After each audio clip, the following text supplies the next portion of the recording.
Hello everyone. Not sure if anyone's watching at the moment, but we'll see in just a moment. I'm currently just doing the whole posting of my links. You know, plug your shit.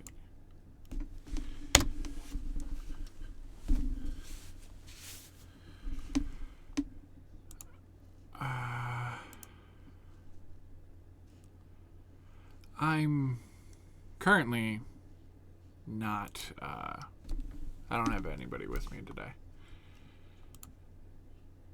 It's just my, don't know what's up with my co-host, and didn't have enough time to grab another co-host. Which there is one. I could, but it'd be rude.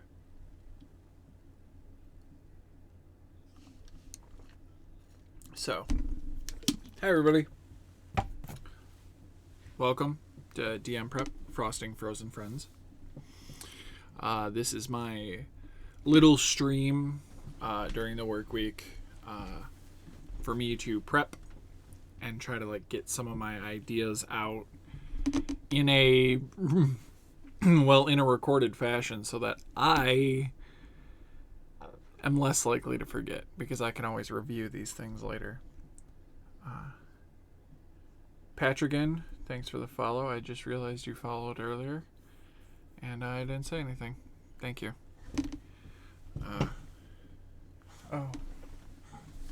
First off, close that. Turn on that. Get my actual lighting in here. Okay, where did we leave off in last episode? Last episode, the party, episode 3 of Icewind Dale, Rime and the Frostmaiden. The lovely band of the coolest bachelor party ever, had decided that they were going to. They finished their quest with the mine, and they were investigating some other things. They took the grovel of kobolds back to Tourmaline to not turn them in, but try to get them jobs and homes, to which all of them got hired out.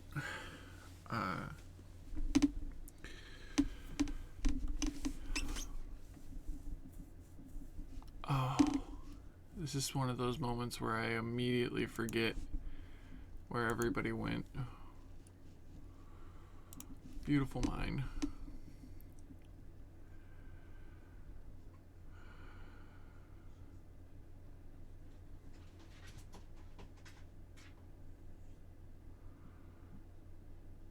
Scorp and Thwip are dead. Fallen deep into the chasms of the mine. Grek. Where did Grek go? Oh, Grek is working with Hien, the half-orc chef, battle chef, Master Hugh.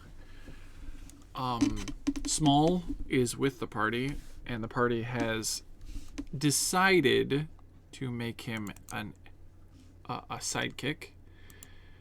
I'll get some better art eventually. We'll see how it goes. Oh yeah, I forgot these were here. Yeah, you see a little note there that says Small has a magical die that he intends to use because he knows Swift is gonna try to scam him.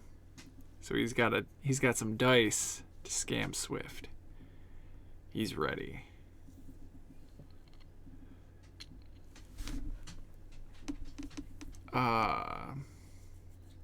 Zerk's the leader, I think. At least I think he was. No. Greg. No. Vought and Zerk. Trex. Trex was the leader. Trex works for the post office. Vought and Zerk, I think, are now working for the mine. Yeah. Yeah, I think that was it. Because there was 5. Small is the only one that didn't go. So they decided to take him on as an NPC, as a sidekick. Spellcaster, Divine Caster. So he is now a level 2 Divine Caster. He learned Spare the Dying, Magic Stone, Cure Wounds, and Detect Poison and Disease. He learned Cure Wounds by watching Edo Starridge cast the spell to wake up his friends in the mine. And he started reading over the religious paperwork, the brochure for Yondala, and is gonna get that ability. Detect Poison and Disease. He's gonna, and that's gonna be explained as he takes up whenever he gets a long rest. He is going to get a book on medicine, and he's going to use that, and that's how he's going to get that. And Spare the Dying, he is going to learn via the holy paperwork. Magic Stone, I think he's going to learn from Lagertha, because that's a druidic spell. But he also has an 8 in his wisdom, charisma, and intelligence, so he's not really a good sidekick. Like, an awakened thing is probably a better sidekick than him. But he's cocky, and I love him. I love him. So I'm glad they loved him, because now I'm gonna dick with them all the more. Whole reason I'm okay with them getting a companion in a group of 5 is he's got 2 spells and 2 cantrips. He does not have a lot of attacks, or like he doesn't have a lot of actions he can do in combat. He's basically gonna be like, okay, well, fine, let me heal you, Cure Wounds, and to help get them up, because they don't have they have a cleric, but that cleric is probably not going to be a dedicated healer. He is more of a I'm going to whoop your ass kind of healer, or whoop your ass kind of cleric, so we'll see how that goes. So he's just kind of like backup support, but also he's already endeared himself wholeheartedly with the party, and odds are he's probably gonna die. Oh, hey, sweetie. Can they not hear me? Oh, no, you muted me on your stream. Oh, okay. It's like, what the fuck are you talking about? Like, I better not be muted in OBS. Like, I see my shit.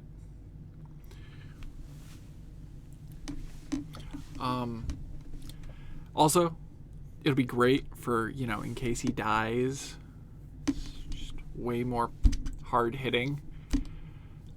Just like any NPC they make attachments to, there is a potentiality that they will die, because this campaign is very grimdark.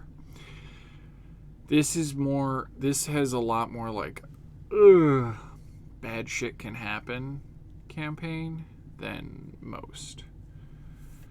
I'm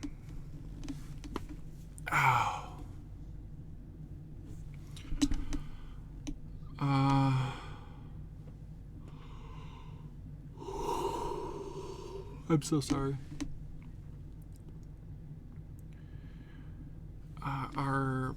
But from there, after dealing with this, Small decided to buy an entire practice, an entire doctor practice, which if we go over to Tourmaline, You can see this giant purple thing that says Dr. S. He purchased the entire building, which was a previous doctor's establishment. It's right next to the inn. He bought the entire building, all of its contents, and had more than enough gems left over that he goes, okay, buy me all the things I need and hire people to also run it. So Master Hugh got somebody to help run it, who is now going to be sending out copies of his doctorate certificate to many different places to get supplies, which is gonna cause issues, because the reason he's got a doctorate is because Swift wrote him one.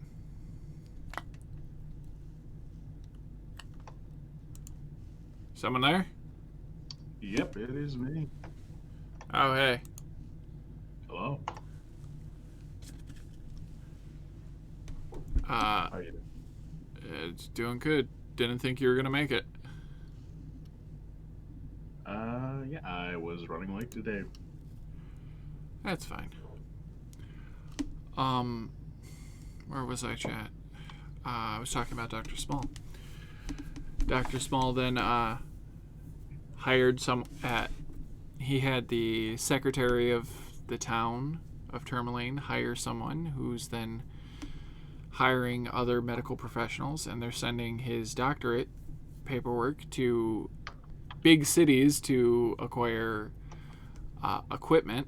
And the person that did that was Swift, by forging him a doctorate but signing it under their name, their alias name, and the paperwork signed under Alagandar.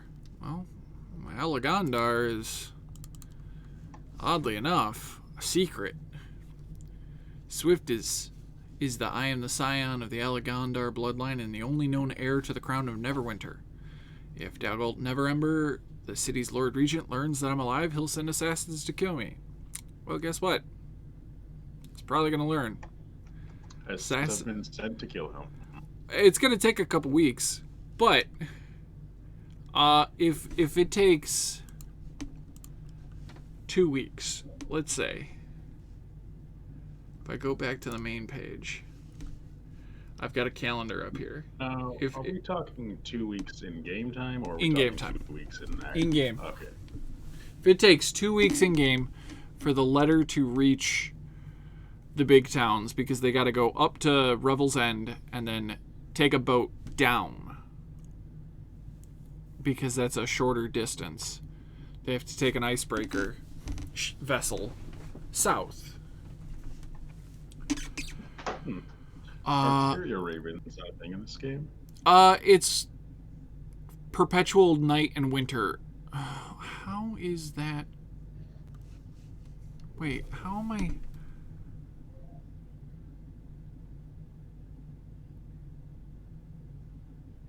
Hold on, we might have just lost. We just lost everything. Oh dear.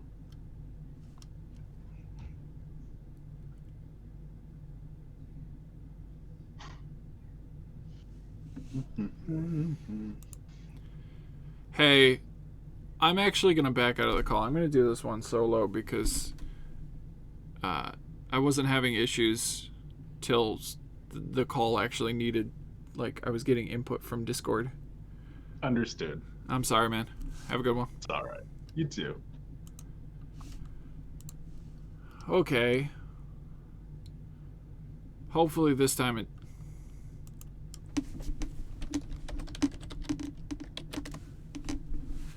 Hopefully we're still live. I'm still recording, so at least I can put this shit up on YouTube. Whew, it's very warm in here. If we go... It's the 2nd. They did the paperwork on the 2nd. So if it leaves, it'll go out first thing probably first thing tomorrow. So the 3rd.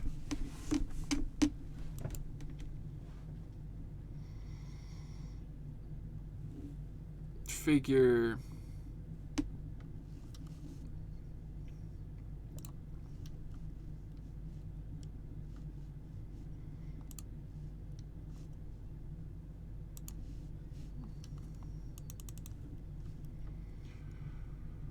from Tourmaline to Revel's End is 21.5 miles.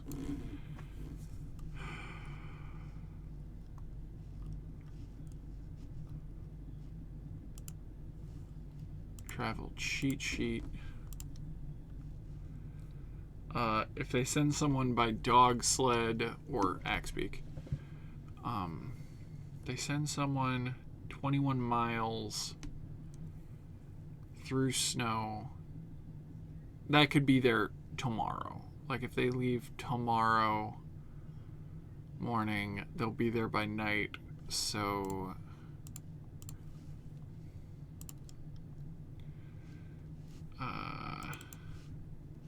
that means it'll arrive in Revel's End on the 4th, and then give it 10 days. Give it a full 10 day before it arrives in Neverwinter, or Neverwinter. We're gonna do a little bit of text. We're gonna do this, and we are going to actually be on this layer.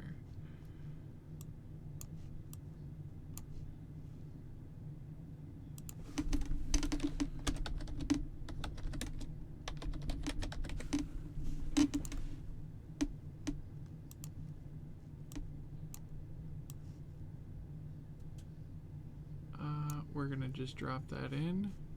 I have no idea what it says. Letter arrives. Okay, cool. So we're gonna have the letter's gonna arrive in Neverember on the 14th, day before the sacrifice. So that's going to take. Neverember is gonna get it. It's gonna arrive in those 3 towns.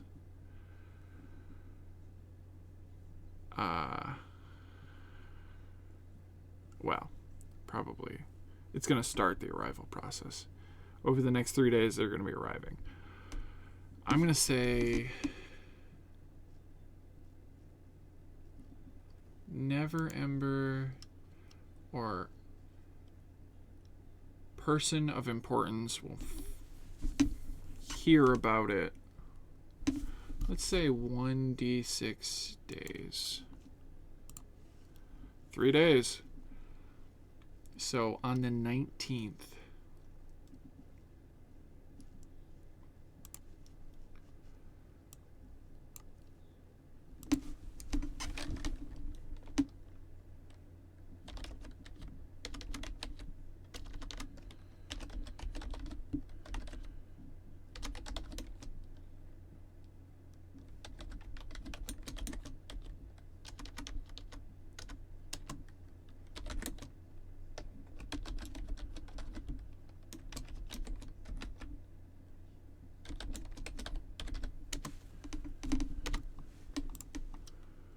Neverember is gonna hear of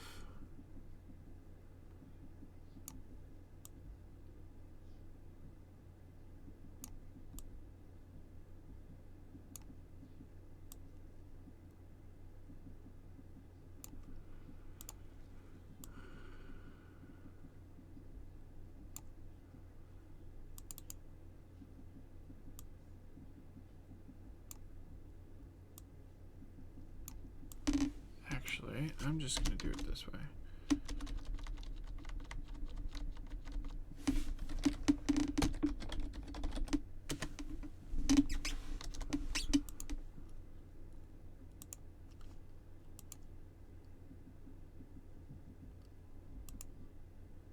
Nope. Nope.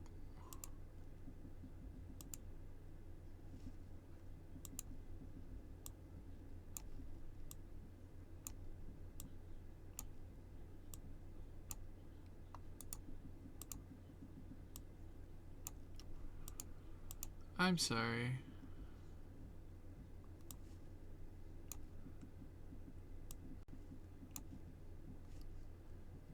Bitch. I want you to rotate the damn thing, you shithead.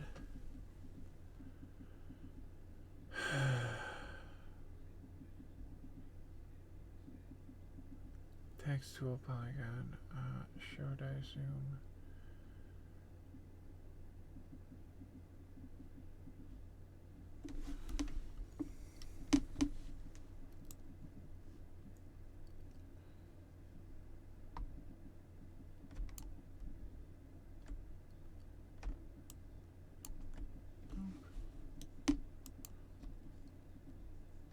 Nope.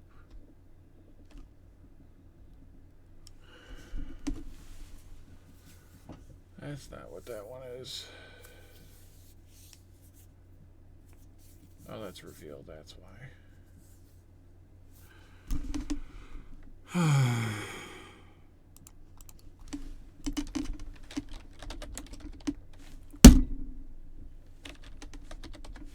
Okay, type, damn it.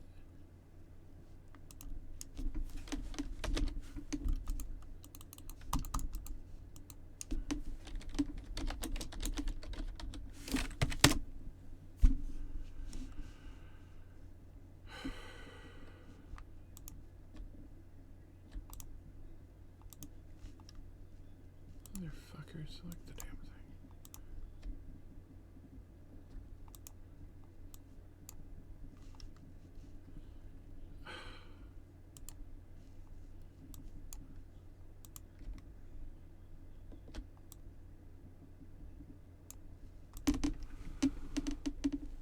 Okay, there. Annoying.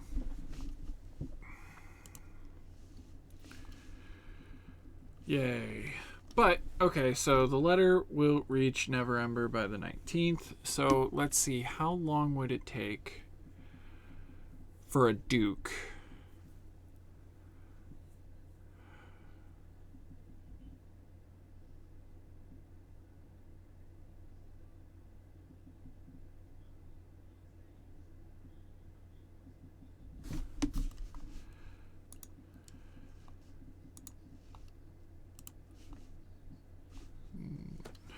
God damn it.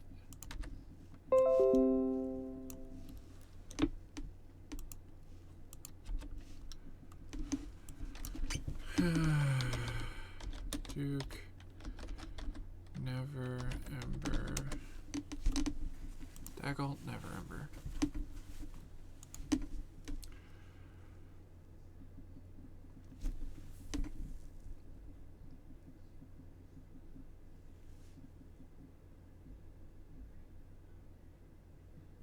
Oh, he was a former Open Lord of Waterdeep.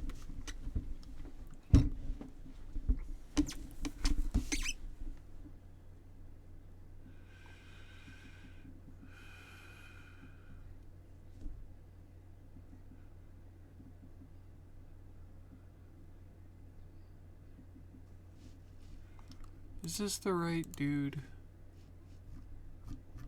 Come on, you little bugger. Yeah, Daggle.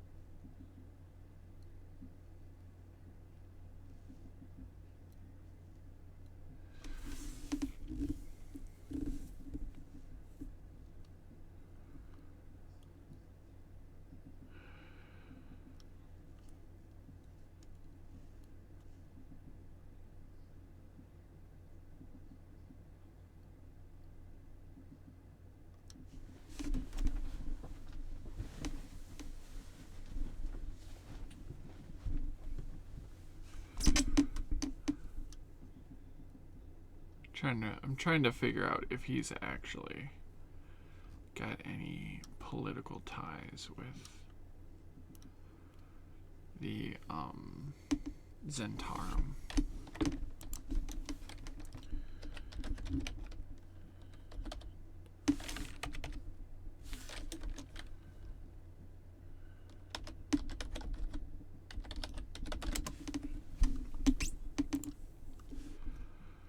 The Black Network.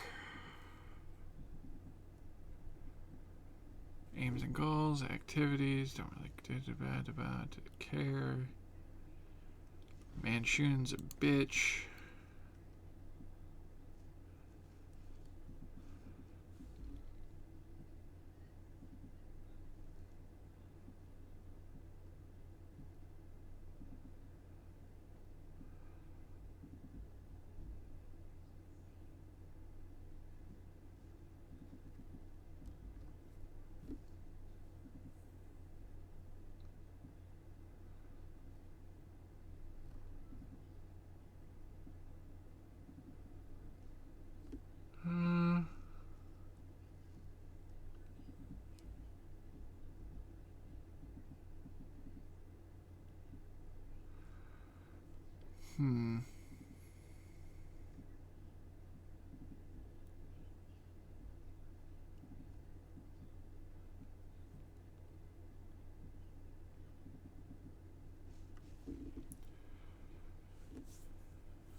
Who?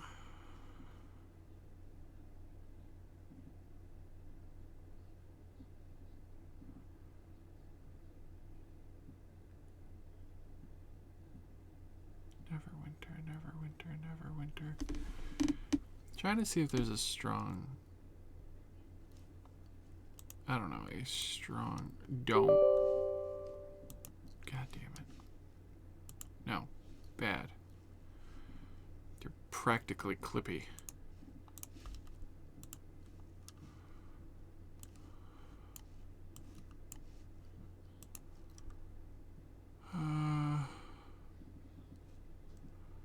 That Manchun wars were shitty.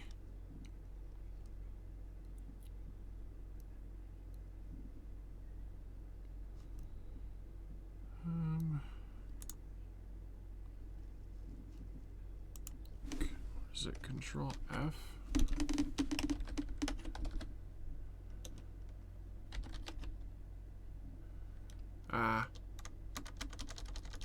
There's only one reference to it on this entire sheet.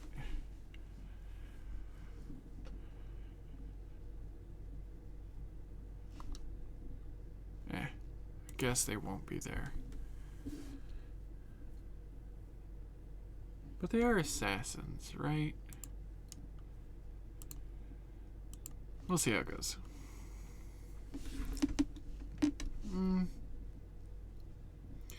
I'll do a 1d12. See how long it takes for 11 days. So that's 10 day. Ooh.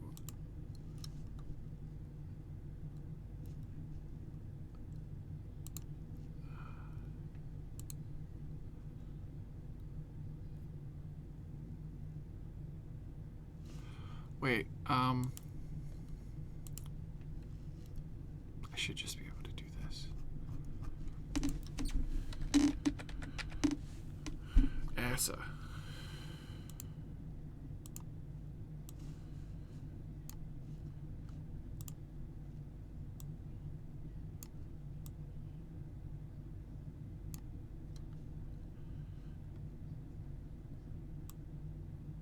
An assassin comes a-knocking. Okay. And we are still on the GM page, so they can't see any of this shit. We're really close to the id event. Turning to. I'm in the green, and I have no drop frames. What the hell is going on with this thing?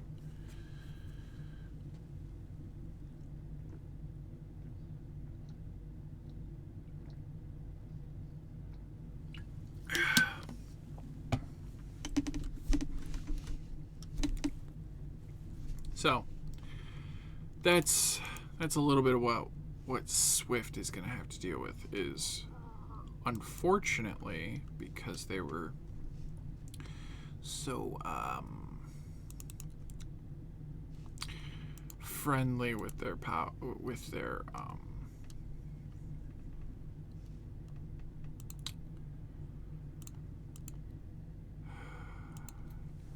powers, no, with their benefits.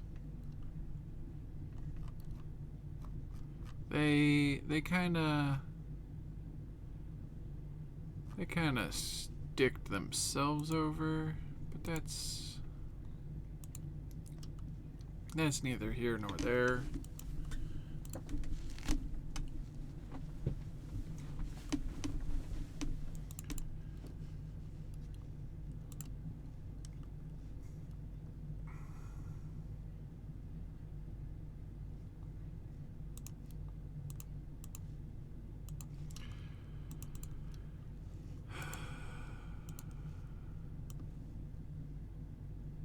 No, stop it. Bad. Okay. But,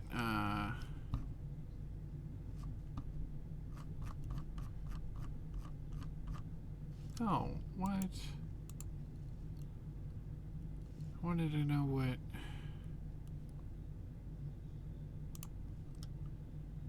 types of secrets. Ugh.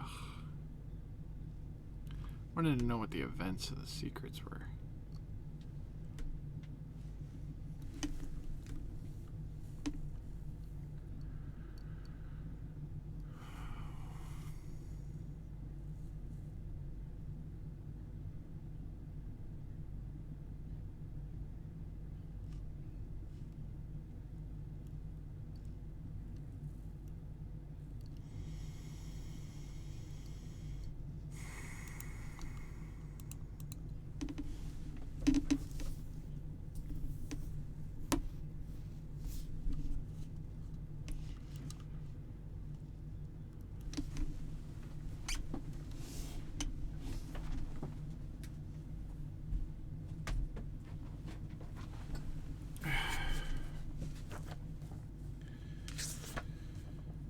Appendix A, trinkets. Appendix B, secrets. I remember there being something in the book about, like, when that actually happens. Like, what happens when? But I guess I am just going crazy. That might not actually be a thing. Oh well.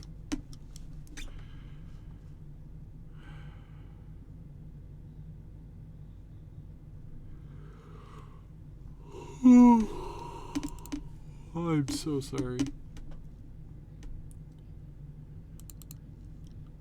I am naturally just tired.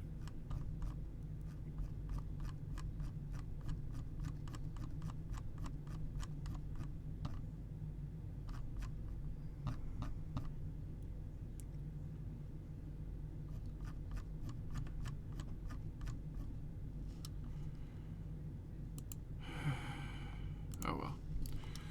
I'll have to go back over my notes, because there's something. I remember there being something. How many assassins are sent? How often? Like, if the assassin doesn't complete the job in X amount of days, when the next one will arrive. It's one of those kind of issues. We'll see.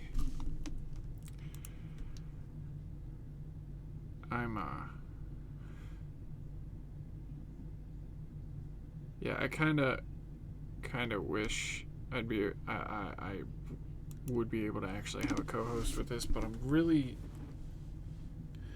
don't understand how this was going perfectly fine and then suddenly wasn't just after my co-host joined me. So, we'll see. But the party actually is planning something. What the party intends to do next. party was given several clues. They're trying to help Tourmaline so that Tourmaline's speaker does not get booted, whom one of them is related to and one is marrying into the family. If the speaker, Mastahue, Oris Mastahue, gets booted, a special election will happen where it was released that a stranger from out of town will run, or Mastahue, another Mastahue will run, but it's actually the halfling captain of the guard. He's got it out for his brother. He didn't like the fact that his brother got the job and he didn't.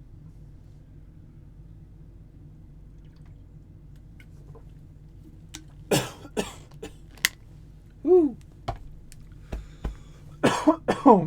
That went down the wrong pipe. Yay! I fail at drinking and breathing.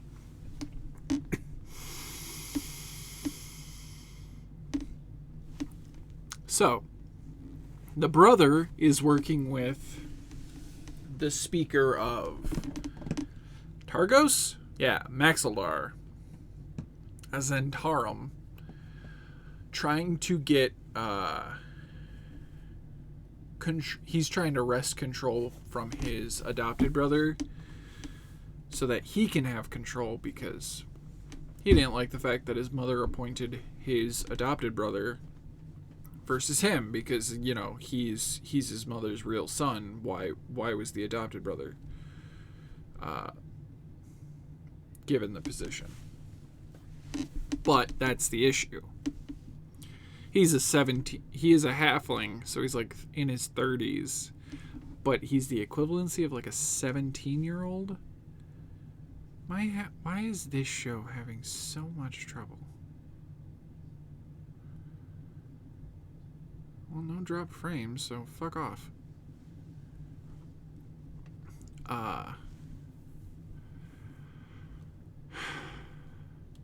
So we'll see how that one goes. But the town had several issues. One, Lonelywood lumberjacks are coming into Tourmaline area and chopping down trees for wood when they shouldn't be. The mine was overrun with kobolds, which was 7. That's overrun. Crazy. Am I gonna loot? What the hell is going on with this thing today? Is my camera just too fucking powerful? I don't know. This thing's being a bitch. So lumberjacks, mine, and the third thing, big issue was the Bremen lake monster, because the town of Bremen has a quest called Lake Monster, which is about an awakened plesiosaur attacking Bremen ships, not anything else, just Bremen ships. I even put a note. First hour is Knucklehead with the Jaws music. Second hour is Clever Beast. Because I already rolled for this. A druid that is a follower of Oral, you know, this crazy lady in the background, this giant owl beast, is a goddess named Oral the Frostmaiden.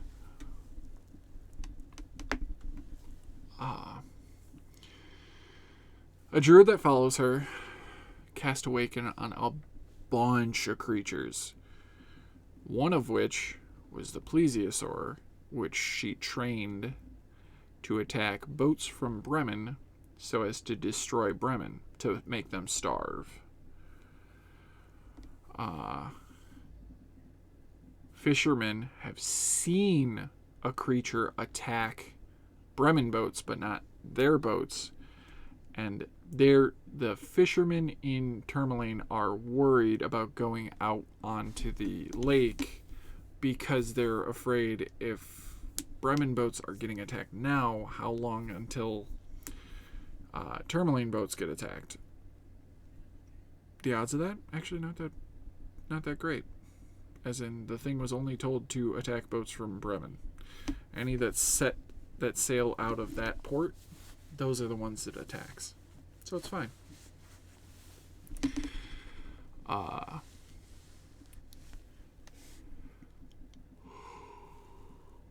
But since the fishermen are afraid, they have raised concern with the guard, which the captain of the guard is making it an issue for his brother. So if he can't get it resolved, the captain of the guard will. The captain of the guard will have sent out several guards in rowboats to hunt the thing. Well, the party has the choice of going and dealing with the lumberjacks in Lonelywood or dealing with the lake monster. Talking with my players off session, I did give them warning of, yeah, you can take either choice. Just fairly warned that one might be harder than the other. I don't know. Oh, did I ever update this bitch? I hope I did. Probably didn't. I'm not good at this stuff. So.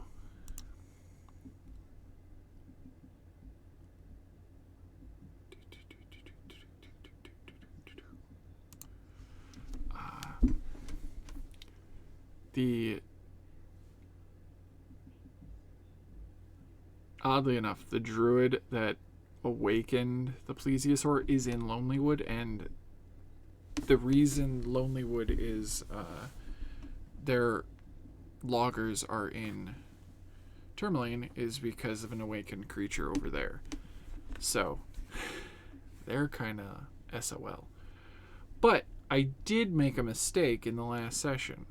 I did not have our Miss Danica.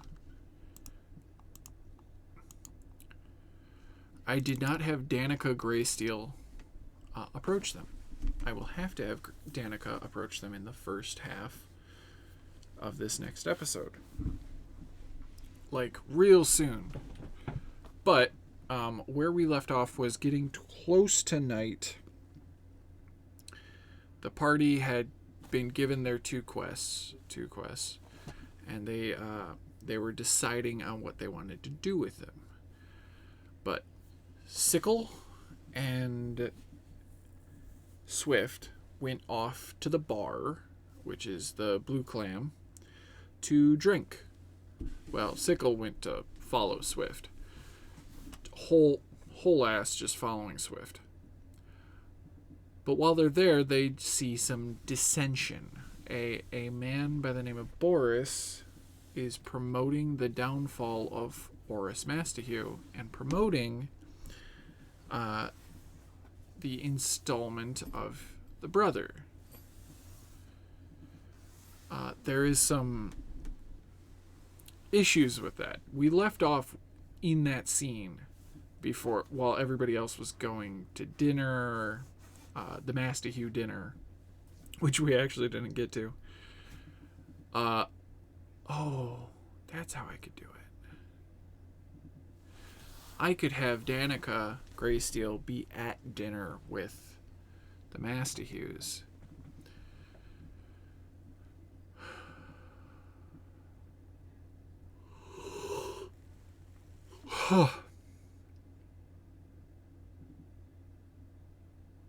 I'm fine, I swear. I don't know how long this episode's gonna go tonight. Danica could totally be there or could approach them in the morning. If she's at dinner, it'll tie her in with the group a little bit, with half the group a little bit more.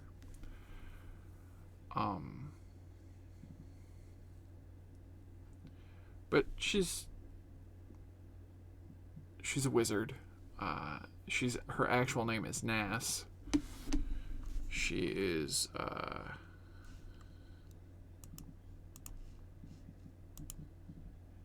she's actually a member of the Arcane Brotherhood. But she is as Danica hunting for chewingas, little elementals that she thinks could have something to do with, if studying them could have something to do with ending the never-ending rhyme. In essence, she wants to find some, befriend them, and then learn their secrets, is the best way I can say it. She's going to use them to rob someone, her colleague, and then she is going to make her way to Revel's End, the prison, and she's going to go from prison to out into the ocean to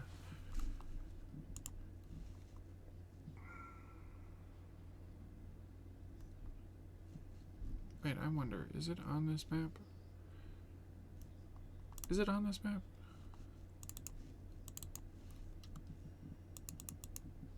No, it's not.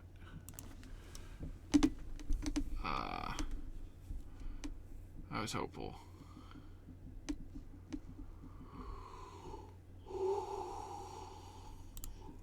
She is going to the island of Solstice. A giant snowflake looking fucking island that is out in the sea of moving ice. There's a frost giant base that is in the shape of a giant skull, because let's do that. Hey, good evening, Nagnora Kate. Nice to see you around. I'm just doing some DM prep for Icewind Dale.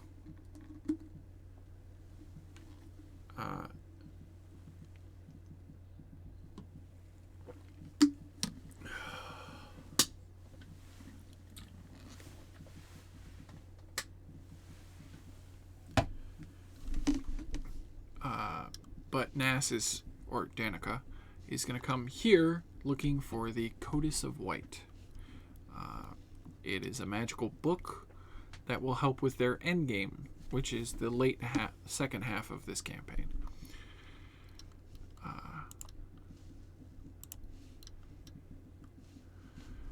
But that's going to take her a few days. Lake Monster, our next question.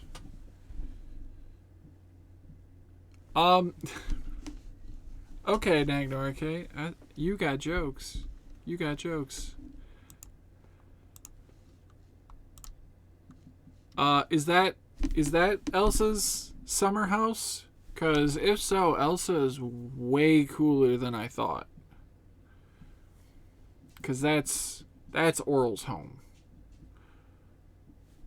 And now I wait 20 seconds.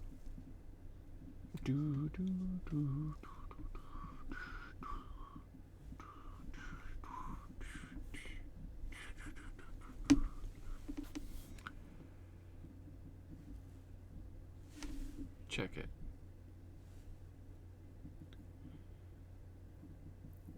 What you think about Elsa's evidently vacation home? Because this...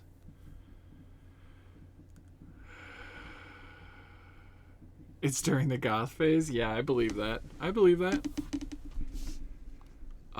It's honestly crazy. That's the island. Just the interior of the fortress is also the basement is also a snowflake. I'm just...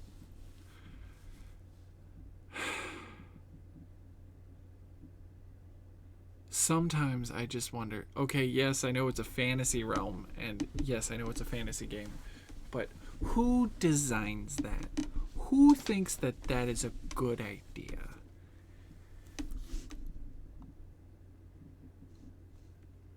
I will say this, there is a creature inside this, I think it's G10, that is by far one of my favorites, just because of how stupid it is. The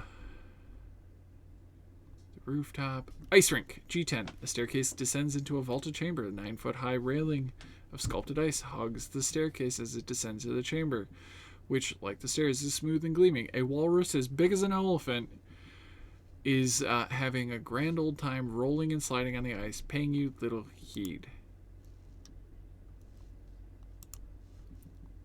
There is a giant walrus ice skating in the basement of this dungeon. So stupid. Yet, I love it.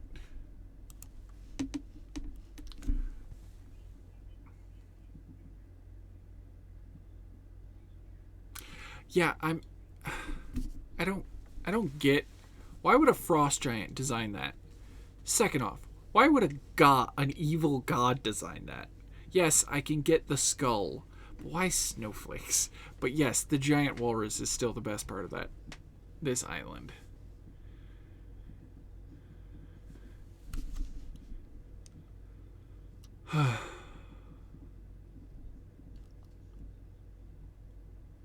But that's not what we're trying to prep. We're trying to prep our fellow idiots doing stupid things. They're gonna go fight a lake monster, which is plesiosaur, which is this it? Nope, that ain't it. It's this one. We've got it prepped. We've already got the map ready. There's a plesiosaur that's going to come out of this water, and it is going to bite either of the people at the front end of that boat, which is going to be hilarious. Oh, I got to put small in here too. Damn it.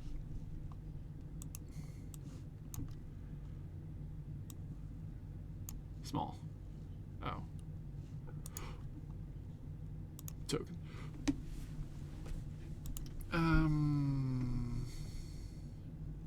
That's not right.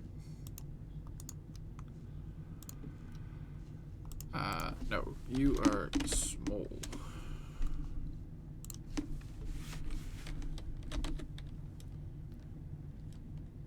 Yes. I honestly love the fact that they put a plesiosaur in. They gave one of the bigger lakes Loch Denishire, the Loch Ness Monster. And then they gave it intelligence.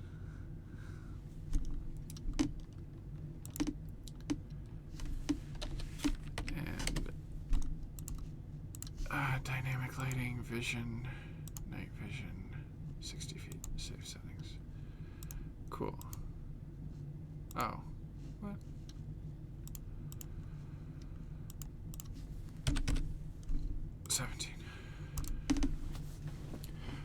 Oh, hilariously, our sidekick NPC, a kobold doctor by the name of Smole, he's not a real doctor, but he is real small. He is tied for the most health against 3 people.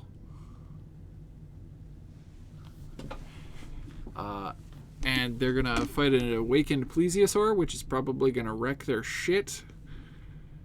I think only one of them is resistant to cold, so if they get knocked in the water, they're going to be taking some... they're not going to be having a good time when they get out. Because they will freeze after their constitution modifier, I think, in hours, and it takes like 4 hours to get across the lake by boat.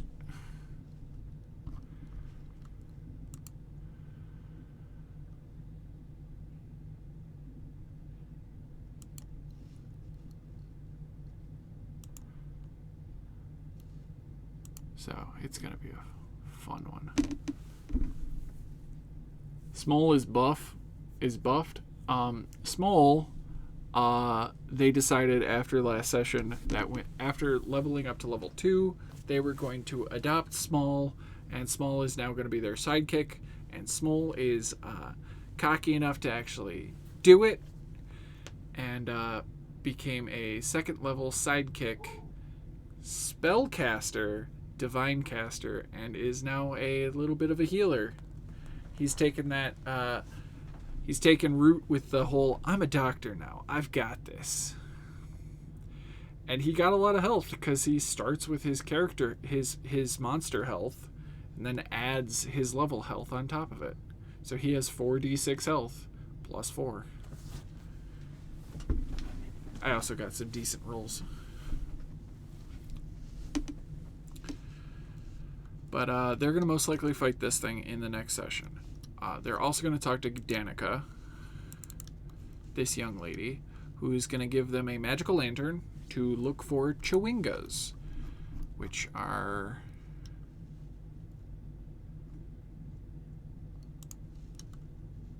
these beautiful little bastards. And that's a campaign that goes on across all the board, like all of 10 towns. They can find them. But they also were given clues about several other little jobs, several other side quests. Not my creations. We're going to go back to my players. Eidos was talked about thieves are stealing stuff in Caerconic.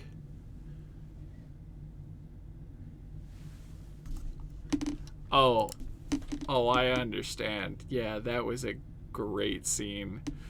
I was so glad they were both freaking out. Sickle was freaking out I think Sickle and Lagertha were both freaking out in the way of, oh, Swift, you see the destruction you have wrought. And it was just one of those great moments where it's like, you have doomed yourself. But Eidos has 2 clues. Caerconic, there's a speaker that he can go to named Trovis to help look for thieves. That one ties in with chapter 4, so we'll see if they go to it. There's also a serial killer on the loose. Most of the party knows about it, but they do not know this last little tidbit that each victim was found with a dagger of ice through their heart. Only Eidos knows that. And it's going to be real interesting when they go after that. The latest victim is in Bryn Shander, where Eidos' fiance has just left to. So he might want to go there. Lagertha knows about a giant in Goodmead, which is a town of brewery. It's a Chulton. It's a Chulton brewery in Icewind Dale, and they have an aviary. They actually brew mead, and it's gonna be really interesting if they go there. I honestly doubt they're gonna go there because Lagertha kind of has the least aggressive mindset, so they're pretty passive about everything. Like, yeah, whatever you guys choose, let's go. I just heard this rumor about this thing over there. Oh well. Sickle has 2 things they want to do. They want to go visit Eric's Voktoth, which we have to give a birthday to. Nagnora Kate, if you're still listening, which I hope you are, I'm going to allow you to pick a date in Flame Roll. Anything after the 3rd. You are able to pick any one of those days, and that will be Eric's birthday.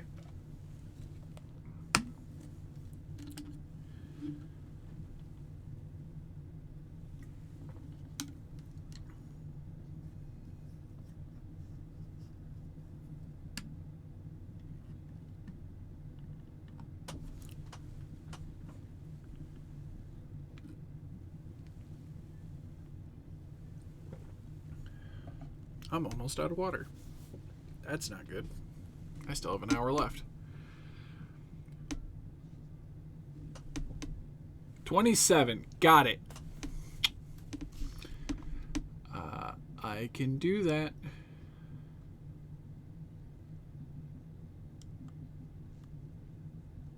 Dude, if I can remember how to do things. Jesus Christ, Chris.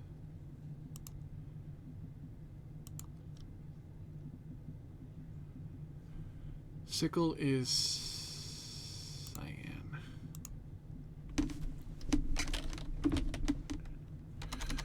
Ooh, that is not the color for this shit.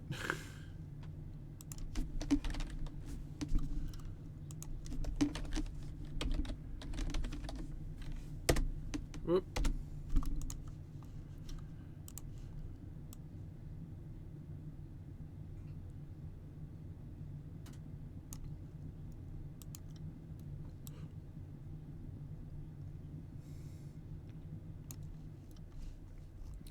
I think I can actually...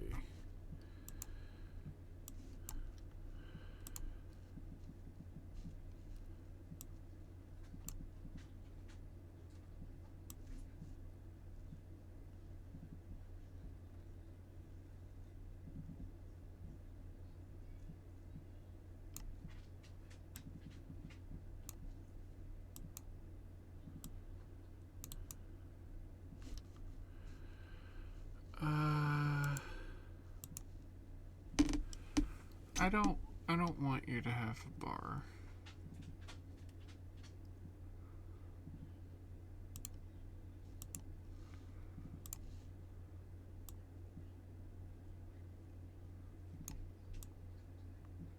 That should be good.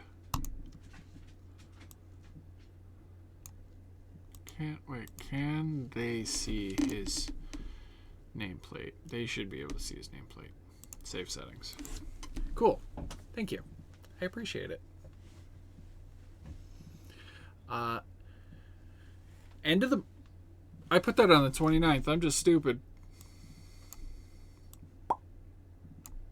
I'm dumb. I even read it like 3 times. Sorry. Camera. I'm dumb. But there. We now have Eric's birthday. Because Sickle wants to go to his birthday.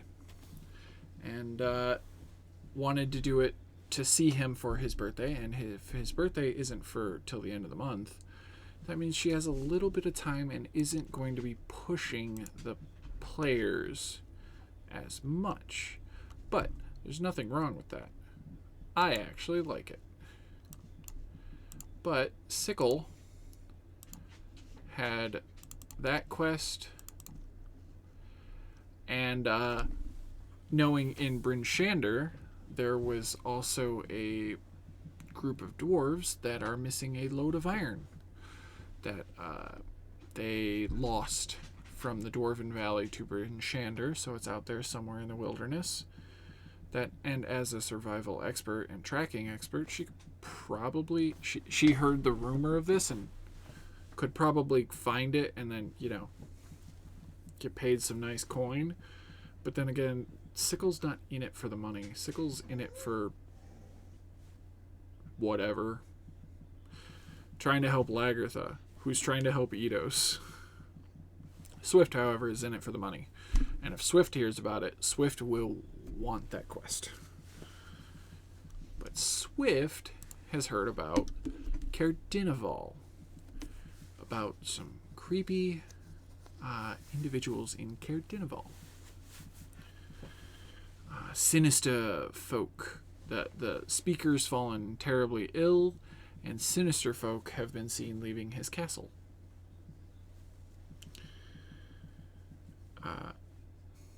So that one pertains to one other person's backstory, but also pertains to the Arcane Brotherhood, which also pertains to Chapter 4. Not Chapter 4, to the late half of the campaign. It has to do with the Arcane Brotherhood. And one of them hiding out in Cardinabal. And then we have Zodag. Zodag is the one that first heard about the people. And he's concerned. Why is he concerned? Well, he's concerned because boats. Now, also, his brother is the captain of the guard, and his other brother is speaker of the town, and he's concerned about his town. And also, he's attuned to a magical item.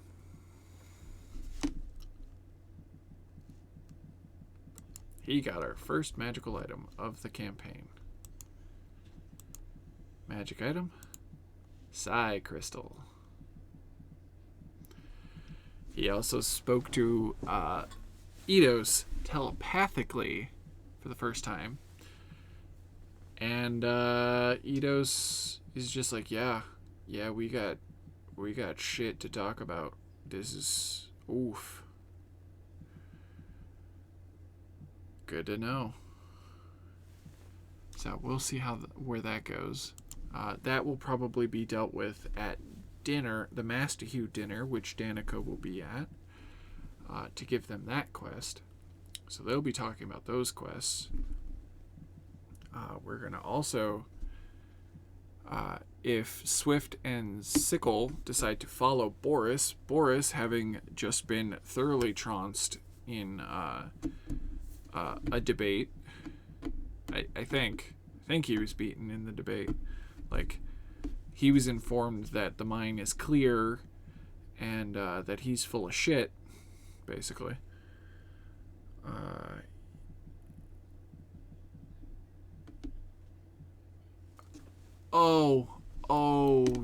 Your boyfriend is very, very much gonna love this.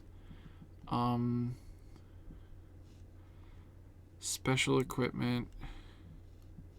Nope. Oh, hey, there's the rowboat. That was something I needed. Creatures. Nope. No, it should be under creatures. Sidebars? No, where are you? Not. Ah! Magic items?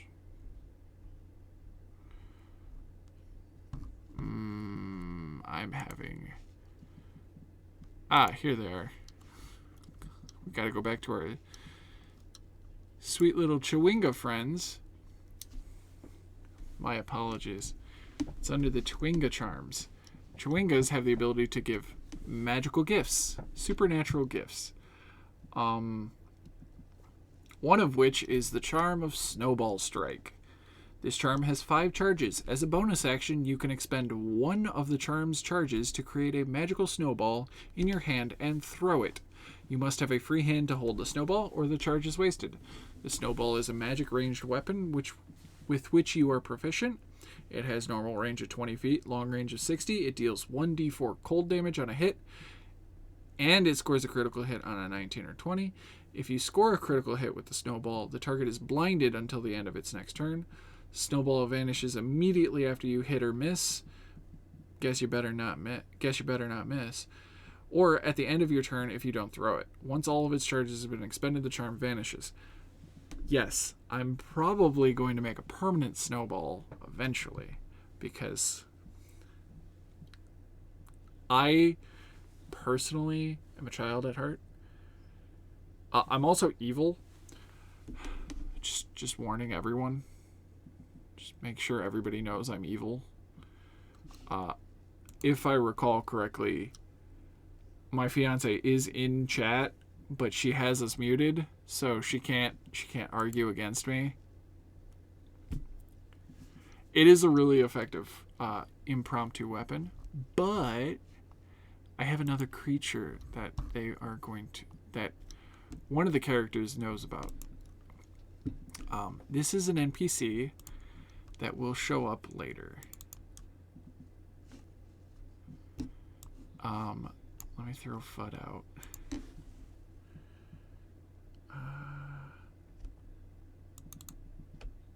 Nope.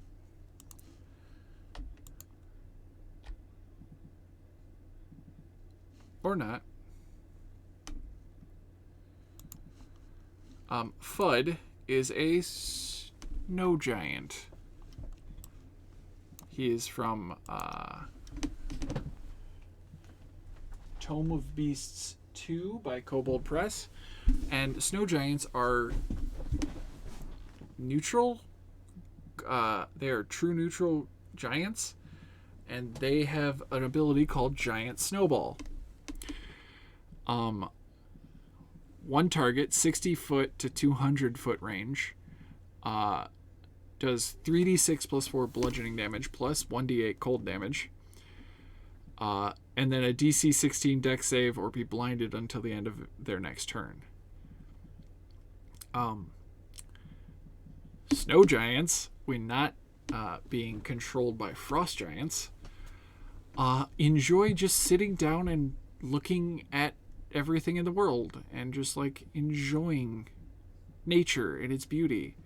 They also love snowball fights, and when there's more than one of them, they will snowball fight each other. Yeah, for reference, I will move FUD.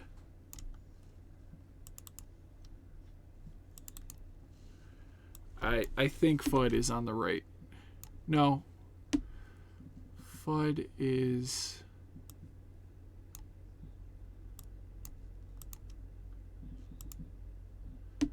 Yeah, FUD is 4 by 4 swifts.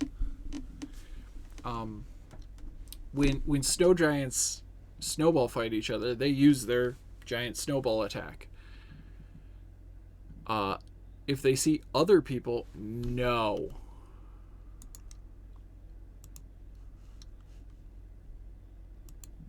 Bad.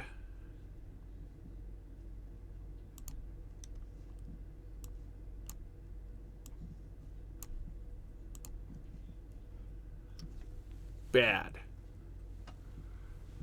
This is also why I want one of my moderators to be here, so I don't do things.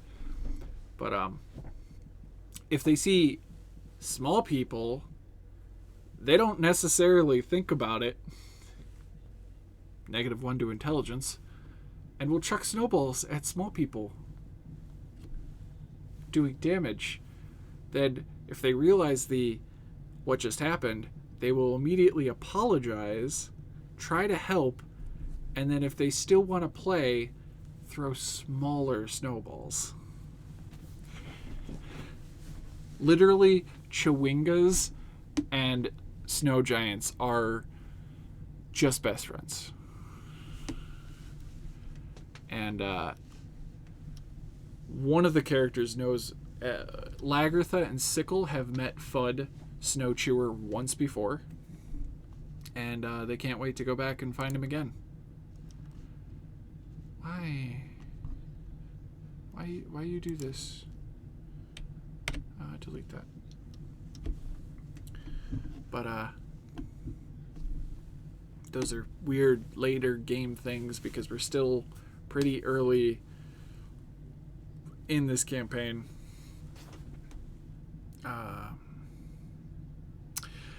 I was talking about the Boris event at the Blue Clam. If Sickle and Swift follow him, he will lead them. They can follow him back to his home where he is writing a letter to send to Targos, to the speaker, because the speaker is the one that paid him to go to this town to cause dissension. And when he's going to send a letter off saying, hey, dude's doing better than we expected due to these people. Please be advised, or please advise on next course of action. And he's going to sign it. Well, he's going to write it in Thieves' Cant. I don't have a thief. But he does have a Zentarum tattoo, which is about the only thing that the party might be able to pick up on. But they can follow the letter to Targos. Or they can intercept it. Oh wait, no, he's a commoner. He's not a thief. So it'd be wrote in common. Never mind. But that's my little bits of plans for the next couple of sessions. I don't know what else we're gonna do, because well, I don't know what they're gonna do. I know they're gonna do the Bremen one. They're probably gonna investigate the Lonelywood one, which is the White Moose, which is an awakened white moose attacking lumberjacks in Lonelywood. It was awakened by a frost druid, whom Lagertha knows of, but they've been MIA for a few years. Well, the sister is the one that's doing it, but they knew of Sister A, and Sister A has been MIA, and they vaguely know of Sister B, but Sister B wasn't mentioned. Sister A is also the one that convinced the towns 2 years ago to start sacrificing people every month. Yeah, I'm pretty sure it's going to be the Bremen Lake. Depends on if they decide to take the boat back from Bremen.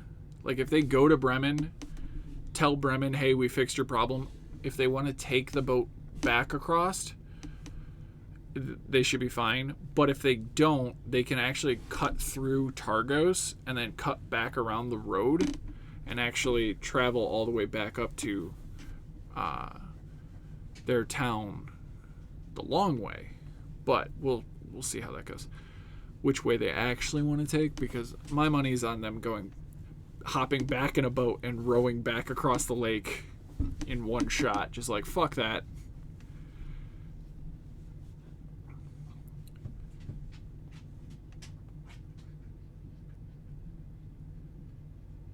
So it's if they go deal with Lonelywood, the woods have a very powerful, it is a very dangerous quest for their level. Oh,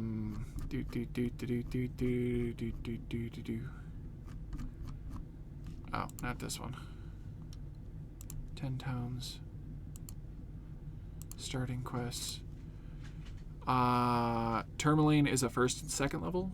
Bremen is a first and second level.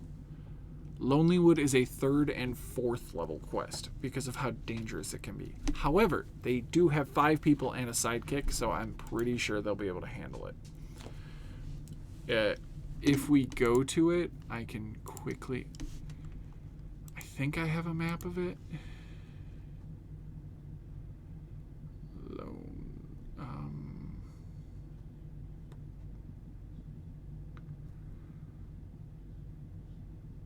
Commons Cairn, Tourmaline, Gem Mine, Black Cabin, Duchess, Cave, Sky Tower. Where the bloody hell is this stupid thing? Elven Tomb. There it is. Cat Jam?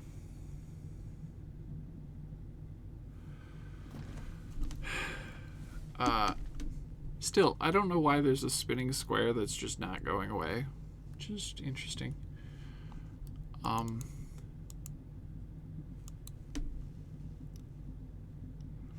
Deb isn't in this campaign. She is actually not playing in this one. This is Rime of the Frostmaiden, which we have Eidos Starridge, played by Hayden. We have Sickle, played by Skullkid's sister, or Citrus. You can find Skullkid on Twitch as well. Sister Skullkid, I believe, is her actual Twitch name. Then we have Lagertha, aka Calypso. Then we have Swift, which is played by Kobo, a friend.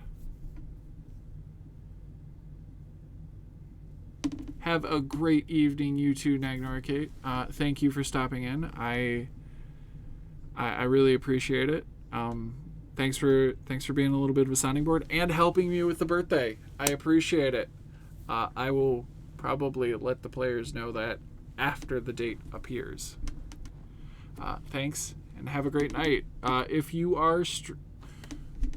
when are you next streaming? Because I want to watch, but I just want to know offhand if you know when your next stream is. I don't pay attention well. Water.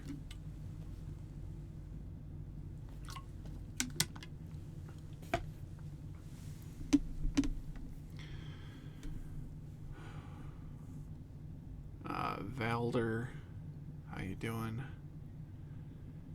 Oh yeah, you know, Valder. Why am I going through all the people?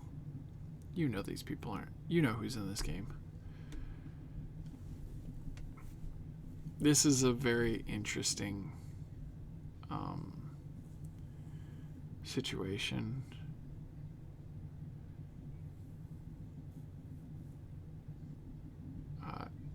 It is an Elven Tomb.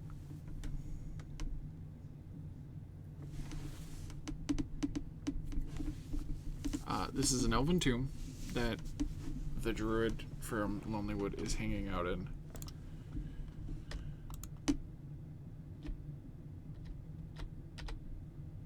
Oh, that's what's doing it. Got it.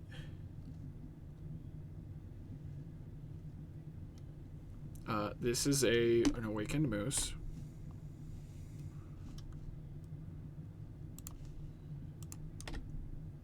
That's a mummy. That's an awakened shrub. With a crazy sickle in the way. And that's druid.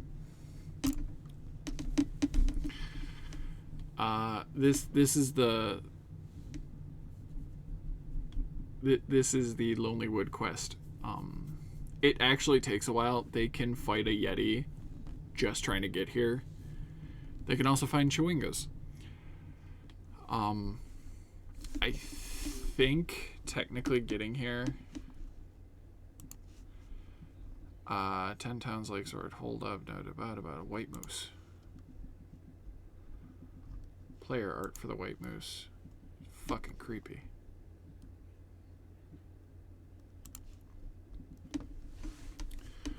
Tracking the moose. You could fight a banshee, brown bears, chewingas, and a wolf pack.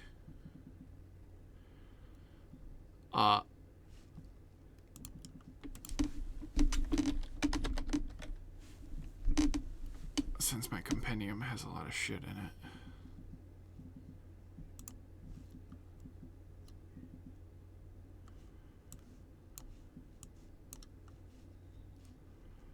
Okay. Never mind. Guess I do it in here.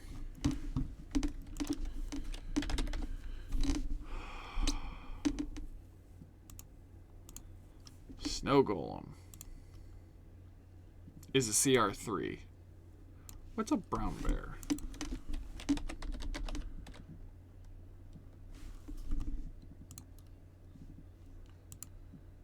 That's a CR1.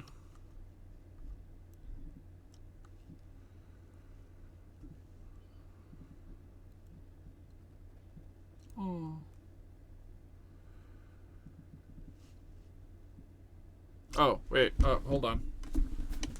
People are in chat. Think I slept long. You miss Valderworld's face. Yeah.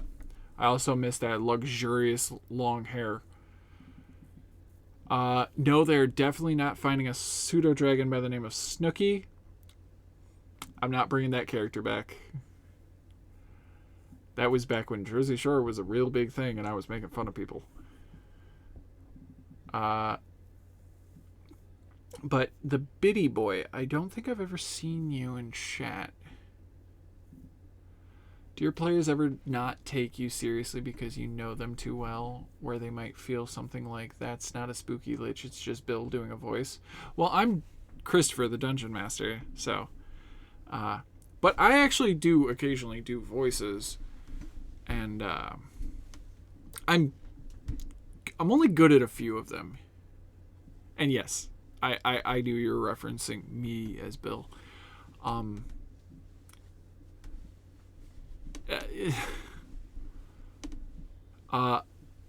I have a voice changer on my computer. However, right now it is currently off because I was trying to save CPU.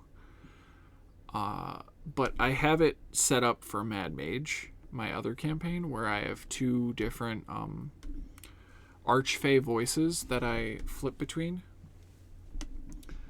I also have a setting... Oh, hey.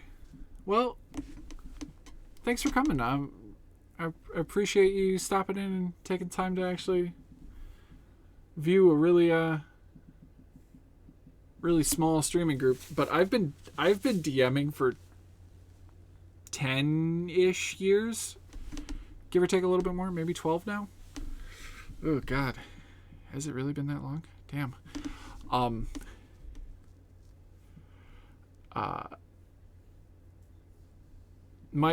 I have been practicing for ages trying to get voices.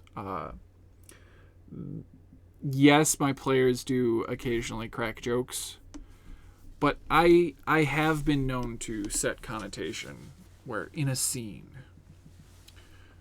most of my players will actually respect the scene,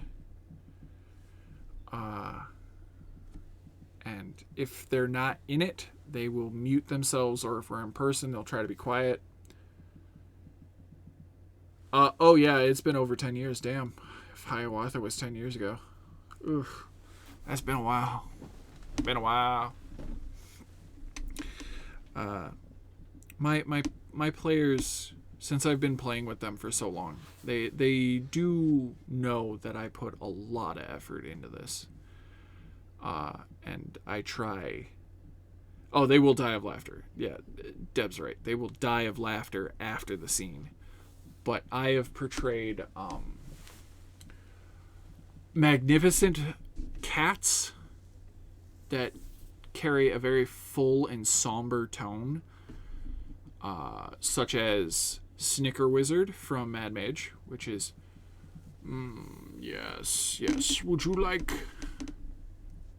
Snicker biscuits, where I knead your flesh, or wizard kisses, where I dryly rub my tongue across your face? Or I've played Bakor, which is a giant Maine Coon of shadow and night magic. Well, we must have a deal, my young man. You must make a deal. Do you wish to gain power from me, Bakor, on behalf of my superior, a being of great and terrible power? But all he asks is that you be a good man. But me, that was played back in person when I was like walking around the room and acting like a flamboyant cat and like flopping over and like placing my hands and crossing my hands as paws over things and just like staring intently at the character in the scene. Yes, while Deb is driving, I will randomly speak in crazy voices. Hello, My name is Isaac. I am from Curse of Strahd. I live in the town of Wallachia, in the Kingdom of Boravia. My job is as head of the guard in Wallachia for Burgermaster Viktor Velkovich. I have giant demon arm that allows me to throw fire and wield a very big axe. However, I have a tendency to play with dolls. And these dolls are designed after my missing brother and his small goblin child. I have now found the little goblin girl by the name of Itch. She is now my next lead to find my brother, Dullahan, who is a tiefling. I will find Dullahan. I will rescue my brother. And if I have to bury my said axe into skull of Lord Strahd von Zarovich, I will. But first, I'm going to help Itch escape the city.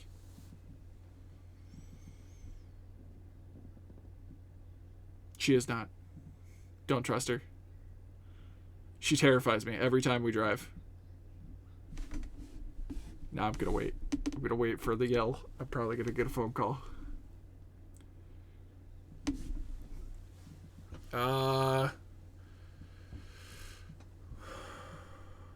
Would that be Ghosts of Saltmarsh, the campaign we haven't streamed yet?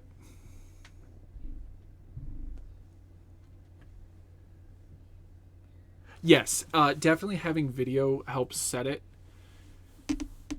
But if you're trying to, the Biddy Boy, if you're trying to develop a character, if you have the character in a particular mindset, just write yourself a few notes and write notes about like what you think their mannerisms are.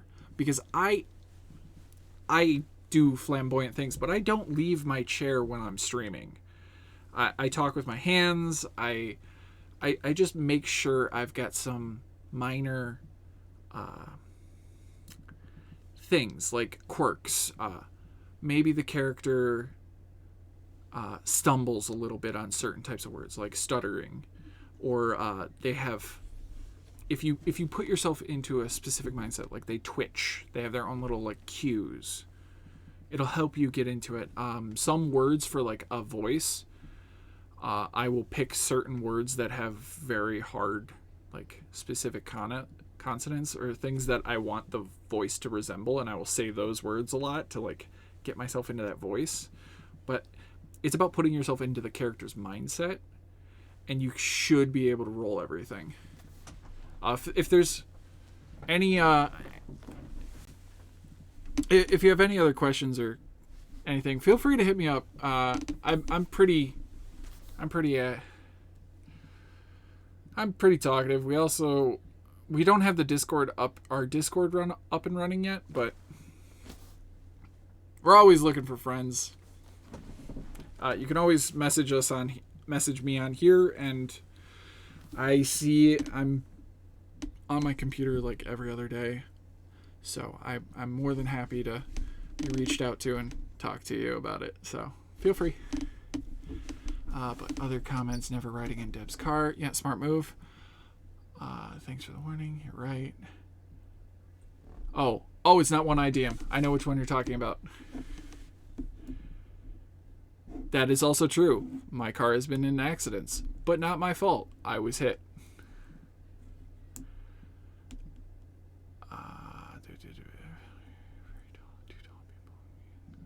Yeah. When you drive tiny cars and you're tall, you can't fit other tall people in the car. You can only fit short to medium-sized people. Well, you're welcome, Biddy Boy. If you got any other questions, feel free to ask now. I still got 20 more minutes of my episode. And the only thing I was thinking about was changing the White Moose in my White Moose encounters was potentially throwing in a snow golem instead. What's a banshee at? That was what I was doing before I was reading your comments. What's a banshee? It's a CR4. So maybe swap out the banshee for a snow golem? Because nobody's undead deals with undead, but somebody doesn't like snow golems.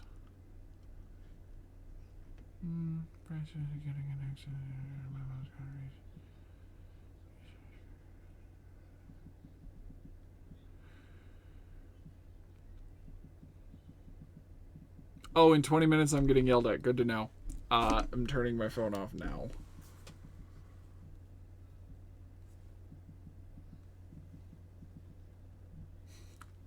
I just saw your text.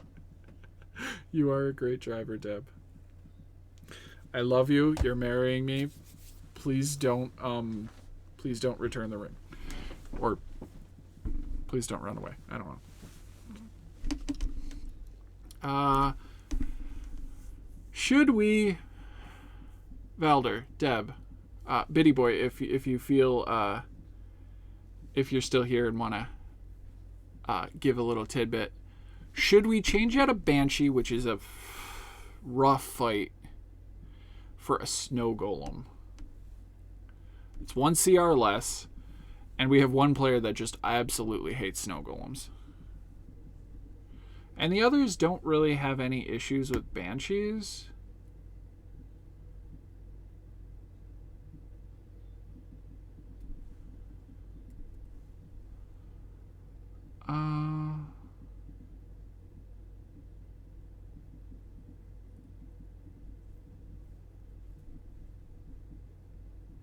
Yeah. Is that an eye emoji? What the hell did you just drop in there? Wow, we have a few people in chat today. Or in watchers. That's great. I have no idea how many are actually watching. I just see random names. I could implement both the Banshee and the Snow Golem, but not in the same fight. That would definitely be a death match. That'd be a TPK just waiting. They're already going to have a rough fight after this.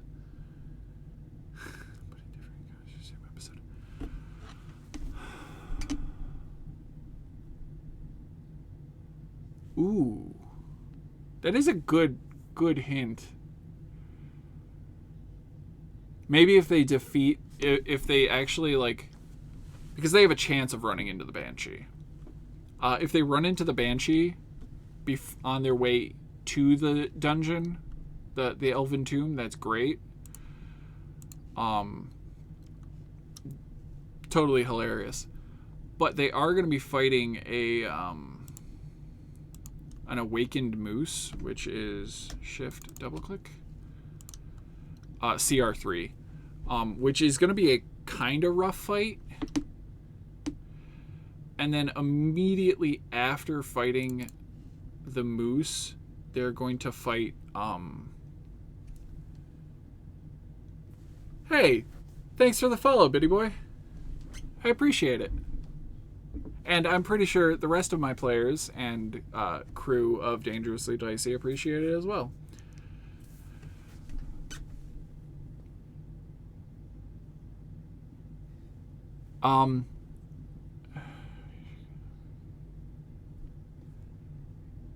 We could totally do camping D&D.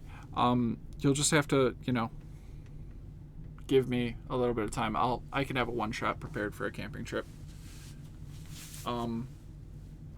But they could run into a Banshee. Let me just... What is the chances of getting a Banshee? I think it's like a 11 or 12 on the roll of a D20. Let's see what I rolled. I rolled a 3, no encounter. So they probably don't get the Banshee fight, but they could. Um,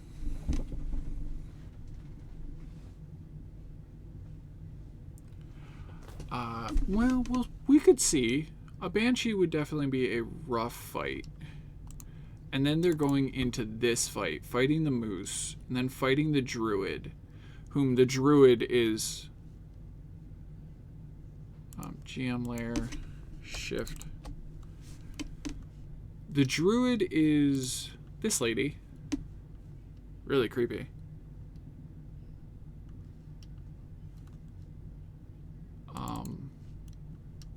What is her? She is a CR5, but she's also a 9th level spellcaster. 9th level. These guys will be level 2. Possibly level 3.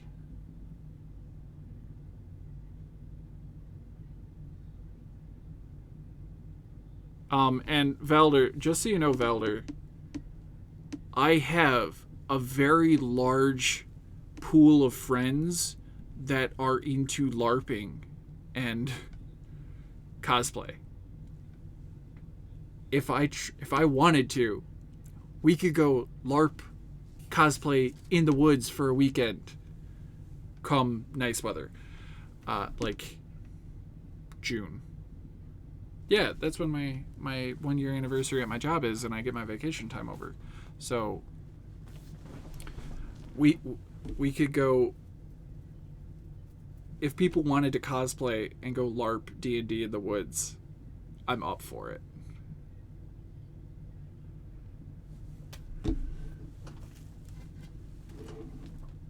I can't get my...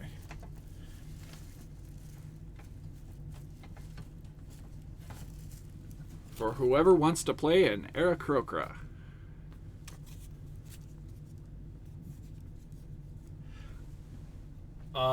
The game Who's Your Daddy? I don't know that game. That game terrifies me. I don't know it.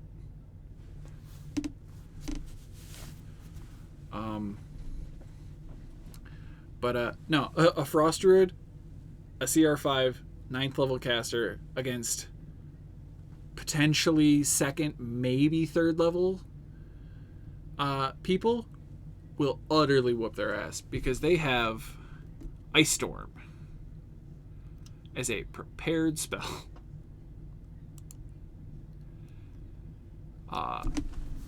Which does 2d8 plus 4d6 cold damage, or half as much on a pass.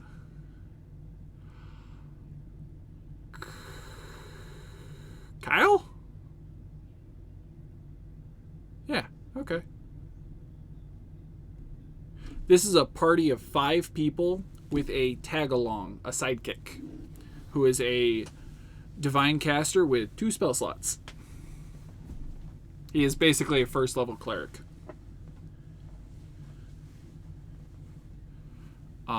They are going to get their asses handed to them in this fight because it starts in a very small area. And they have full spells. She can also conjure animals and just bust out some more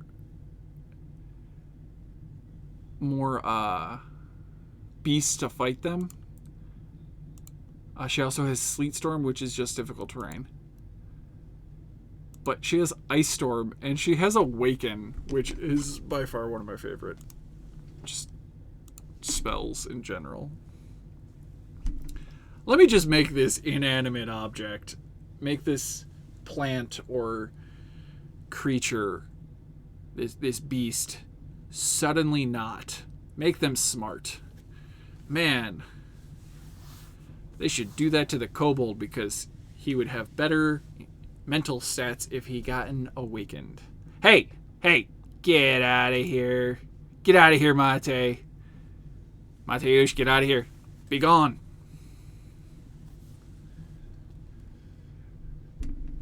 It's a CR5, not a CR9. She just happens to be a 9th level caster. So, could totally fuck him up.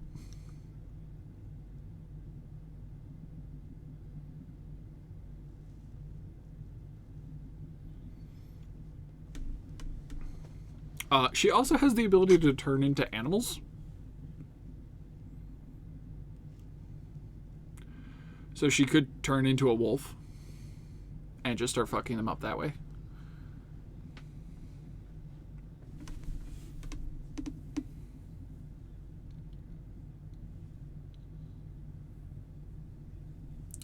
Yes, 5 level 3s would be a smarter choice, but to get to level 3, here's the fun thing. 10 towns. Is that it? No. Running chapter 1. Starting town. 10 town quests. Nope, not that one. Reputation. Character advancement. Characters advance to 2nd level after completing their first quest in chapter 1. So, the Beautiful Mine, dealing with the kobolds and the Grell, that gave them their 2nd level and their sidekick. To get to level 3, they have to complete, after completing 3 quests, so they need to complete 2 more quests. Bremen is 1 quest.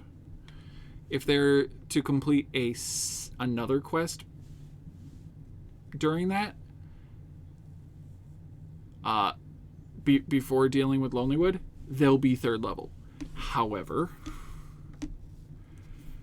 this is where I'm concerned. Like, they have some options. If they go to Bremen and they don't boat back immediately, they can go to Targos, where in Targos they will actually pick up another quest that is a time is of the essence quest. Like, you have like 24 hours to get this quest done. Go do it.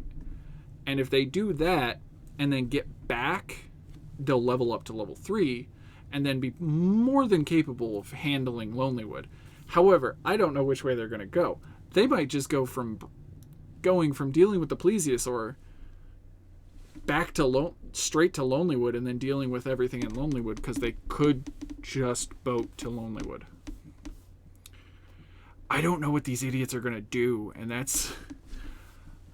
I mean that lovingly. I love all of my players. They have been... Most of them have been a part of my life for so many, many years. Some of them are newer additions. Calypso, aka Lagartha, Swift. New additions, but I still love them all equally. They are great friends, great players, and we've got a lot in store for this campaign. We're also... our artwork is still in process. We should be... I don't remember what Sister Skull Kid said. I think she said something about it being not this session, but maybe the next session it should be done. Maybe? I don't remember. I might be thinking about our Curse of Strahd art. I don't remember. I'm crazy.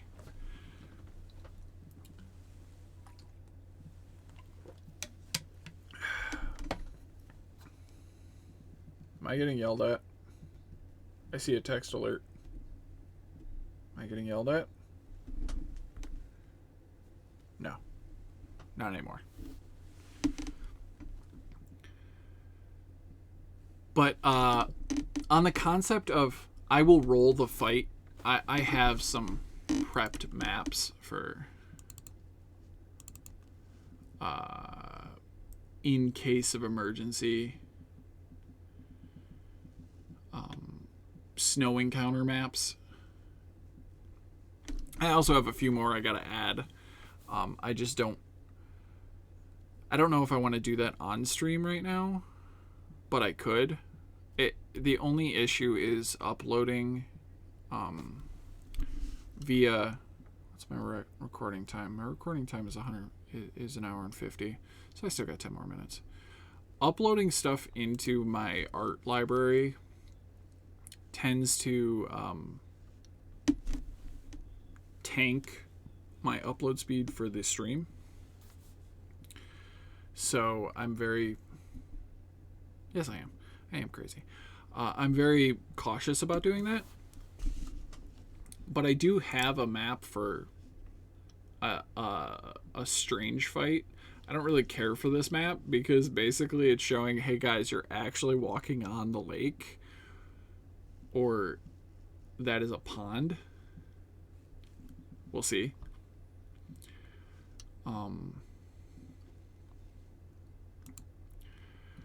I could totally have them going through a forest encounter, like after they defeat the druid. They'll probably be pretty worse for wear, but I could totally have Oral send some snow golems in to fuck with them. Because Oral's minions, Oral has quite a few. And that's this crazy... where'd it go? Named NPCs. Oral. She is spooky, scary skeleton. No, owl bear person. She could totally send in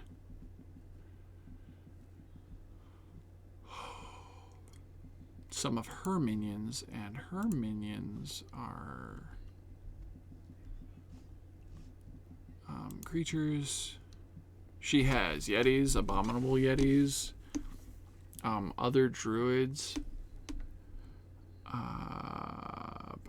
Nope.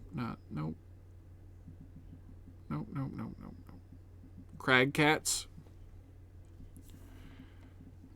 But these motherfuckers, cold light walkers, they're undead. They are, if you've ever seen the movie The Thing from 1982, just think about it. Just look it up. You'll see it. Oh, I'm sorry, sweetie. That's also gross.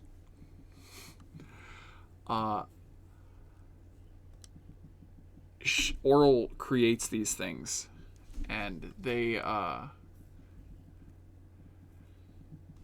CR5, so I don't think the party would be okay with just fighting one of these as a retaliation for killing the druid. But I think fighting a snow golem or two, having a snow golem or two just kind of like show up after they're done fighting, like as they're leaving, just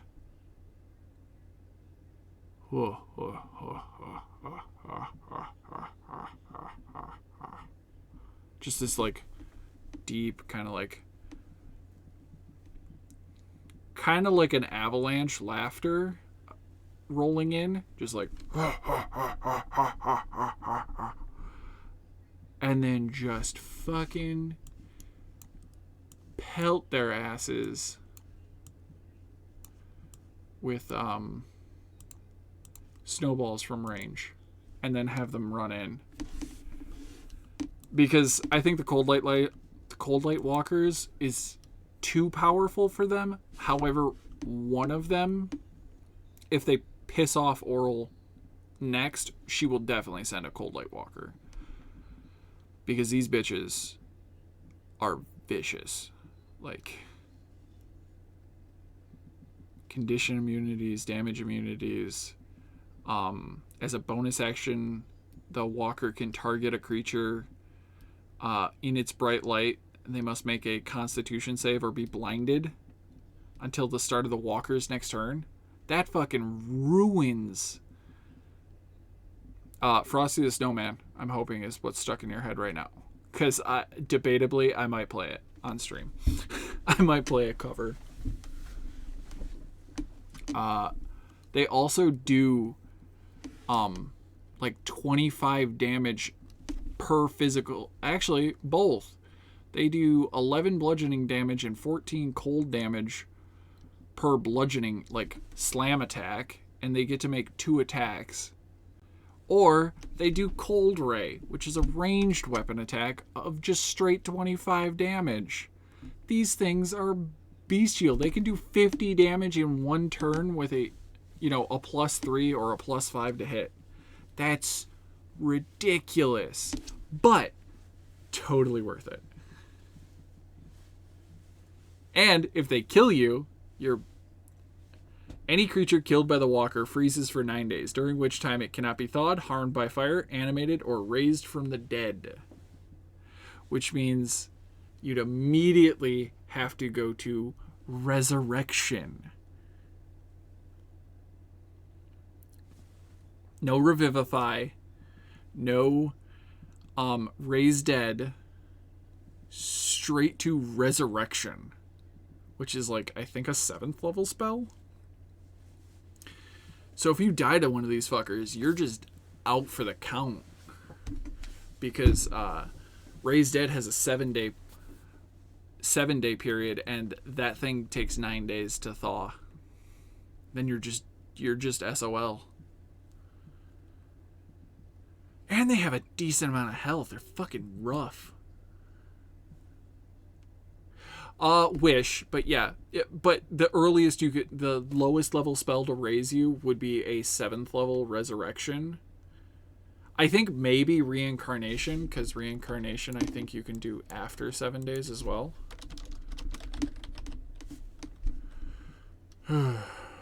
Reindeer reincarnate. 10 days. You could reincarnate them with a 5th level spell slot. So the earliest you could get brought back, but the lowest spell level is reincarnate, so long as it's been 10 days or less, which would have to be 9 days. So you'd be on the 10th day. And then you get brought back as a random race.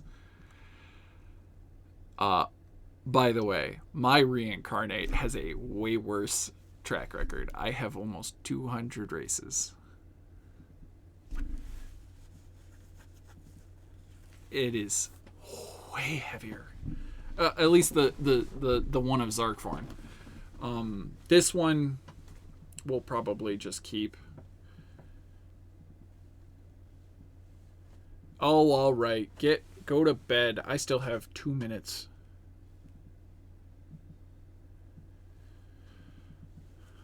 Yeah, but it's that's rough. You get killed. Oh, cool. You're not coming back.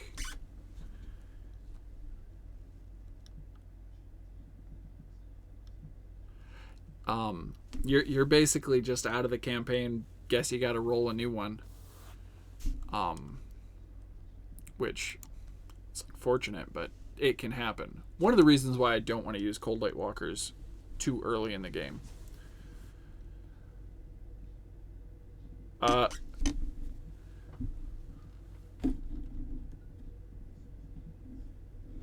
Hello, Astra. Aster? Hello, Aster.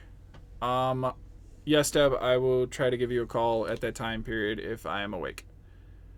Aster, what you got for me? I'm up for questions. Do I have water? I have a little bit left. What you got?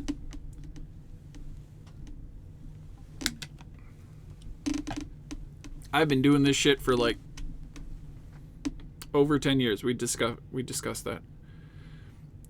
Like 12 years now. So, what you got for me? How are people finding me, by the way? What?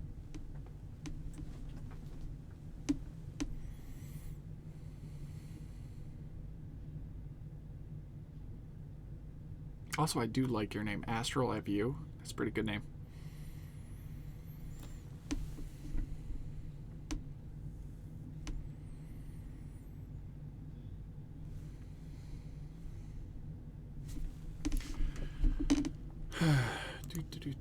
Let's clean up some stuff.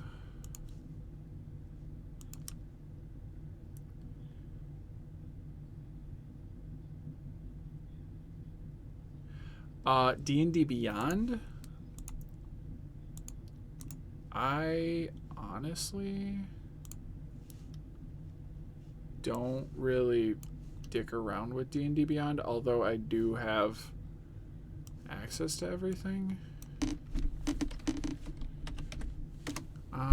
Give me a split second.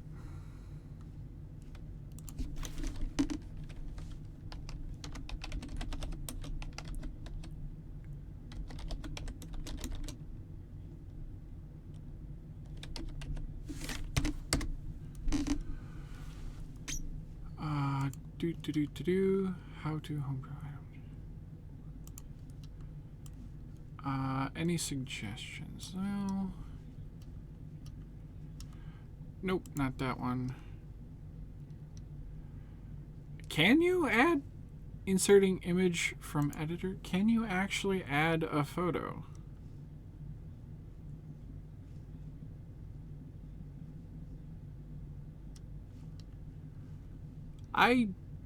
I honestly don't know if you can actually add artwork to homebrew items.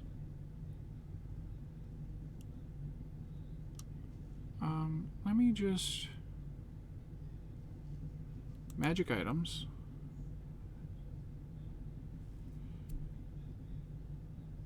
Oh, hey. You've been playing since first edition? Hey, well, you got me. First edition's been out for a very long time. I've just been doing this for almost a third of my life. You've probably been doing this a bit longer. You're also probably a little bit older than me.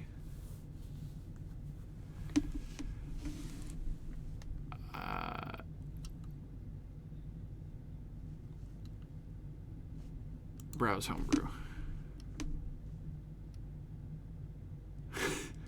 And I've got you beat. Been playing since first ed. Been running games since second ed. Skip the edition we don't speak of. Yeah, there's no edition. I don't know what you're talking about. I don't know why there's just weird asterisks there. And according to the form, you can. I'm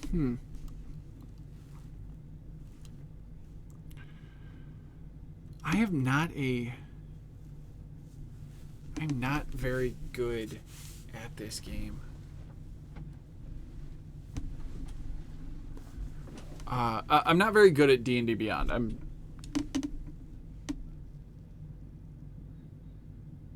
Yeah, and they definitely went from 3.5 to 5e. I never played that non-existent edition. I don't know why they skipped a number, but they did. It's so strange. I don't see any homebrew items on here with people like actually uploading pictures, which freaks me out because I know if the form says you can do it,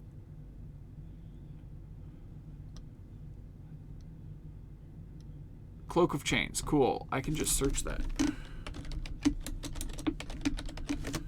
Cloak of Chains. No results were found. It might not be public. Cloak. Filter.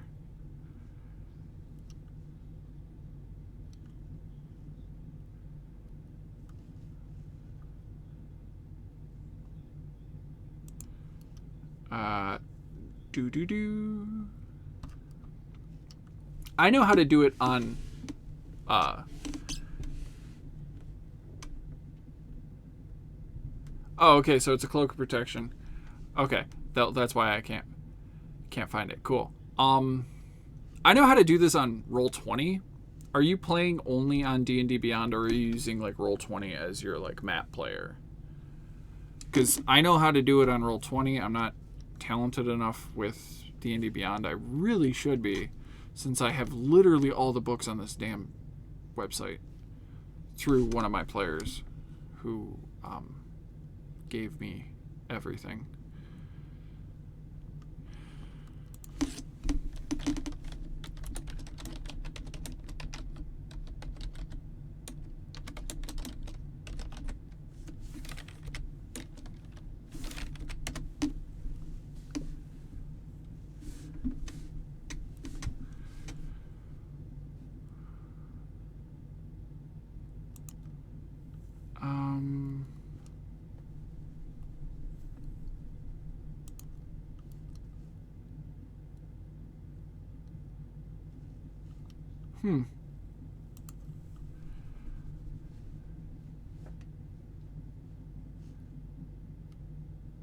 Oh, you have a face-to-face game?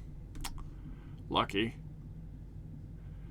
We're all still dealing with as some people on the internet call it, the Backstreet Boys World Reunion Tour.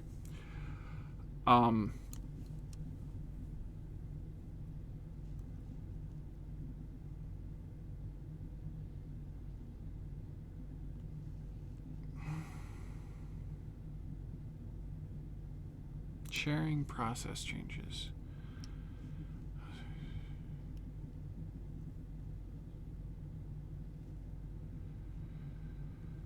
What's changing?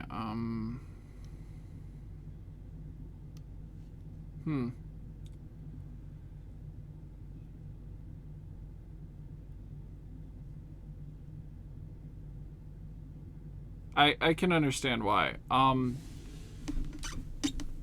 There can be no embedded images, internal links, or iframes in any descriptive text. There are now a set of checks in place to prevent you from sharing your homebrew with the community. If it fails these checks, they are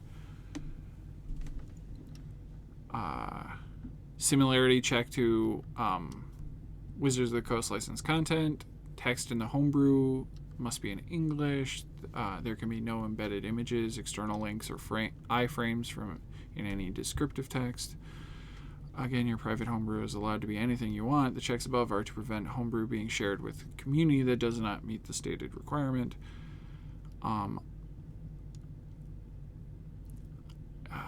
If your homebrew does not meet any of the criteria above, you will see a message at the top to access and will not have access to the share with community button. If your homebrew means...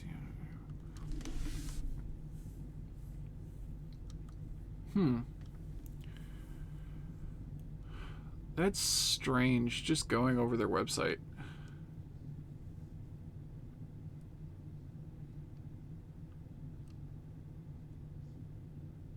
Oh, wait. I got a stupid thing that I would always do. I don't know if I still have it. I have an Excel spreadsheet that I made magic item cards to physically hand people with like their description, all their information. I physically made them, and I would print off, and I would occasionally embed a picture in the Excel spreadsheet, and I would print it off that way for in-person games. But unfortunately, I don't think I have the ability to correct your D&D Beyond issue. I do apologize. I'm just not as familiar with D&D Beyond. And D&D Beyond has a tendency to kind of confuse and baffle people.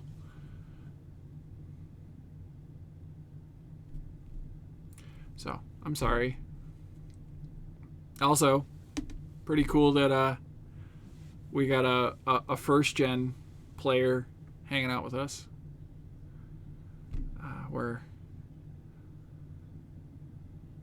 We're just people that have been playing since 3.5, so we missed a few editions. But now you're in the wonderful world of digital playing. I play... How many campaigns? I'm running 3. I have 4. I'm running 4 campaigns. 3 of them are online. And, well, actually, D&D Beyond is not owned by Wizards of the Coast. They are owned by Fandom, I believe. I think. Frames.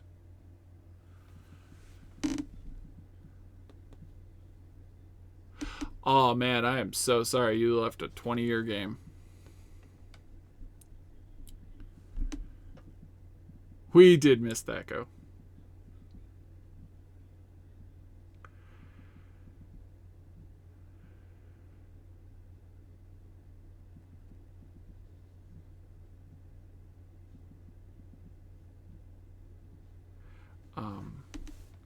But so glad. Oh yeah, I bet. Shoot, I've been hunting for D&D games all the time. I run 4. I'm part of 2 more that I actually get to play in.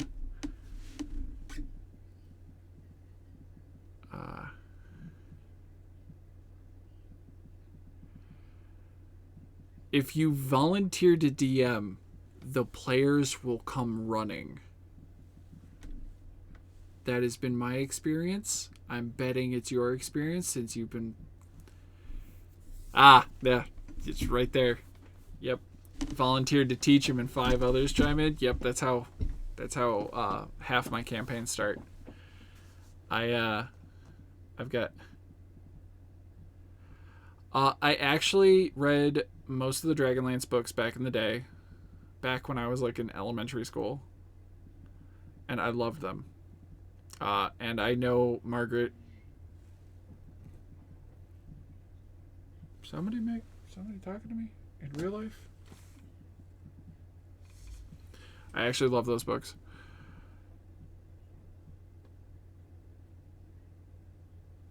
Good luck with 4 brand new players. That's going to be fun. I was legitimately just talking to some colleagues over the weekend who have never played and are very enthusiastic about playing. 2 of them having never played before. And they're like, yes, let's play. And I'm like, ooh, my fiance will kill me if I start another campaign. Let one of my campaigns end first. Shouldn't be long. I stream them.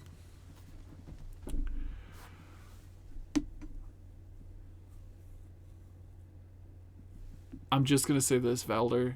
You and I are probably the only people that know anything about Kryn and Dragonlance. The Dragonlance saga is great. The big war. Was that the war with the twins? Or was that the one that was happening in like the original series?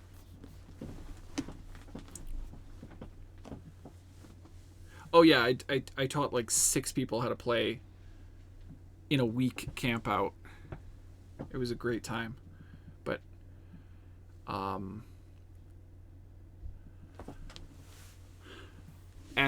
Astral or Aster, thanks for stopping by. I really do appreciate it.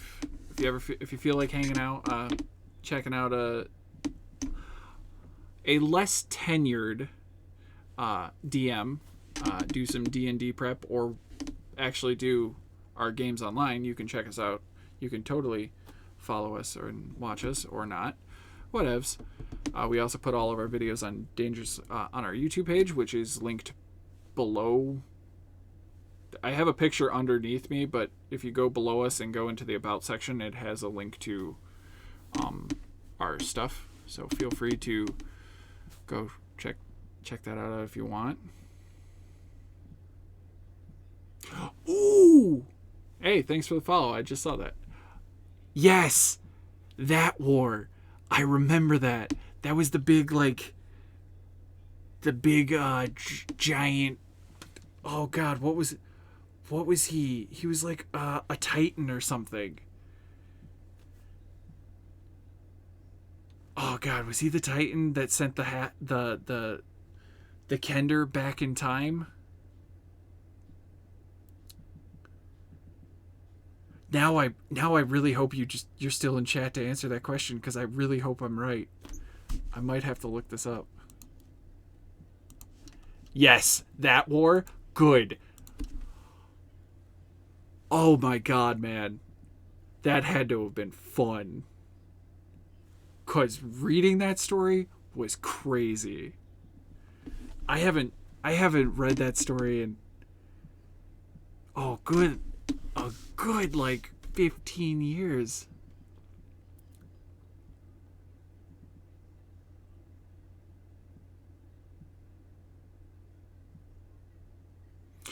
Holy shit, they had modules for those things back in the day?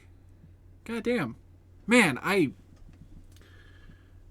missed a golden age of D&D for like crazy stuff. However, I do have literally sitting, I'm touching the boxes right now on my shelf. I have 4 printer paper boxes full of miniatures. Just full. Ooh, 9 non-lethal crits. How did you survive? I've played crazy stuff when it gets to be those big games, big campaigns, like massive events. Those are things that I personally just love, and nowhere do you get to like see those. I think the only thing that comes close currently are the giant dragons miniatures that have been coming out lately over the last couple of months.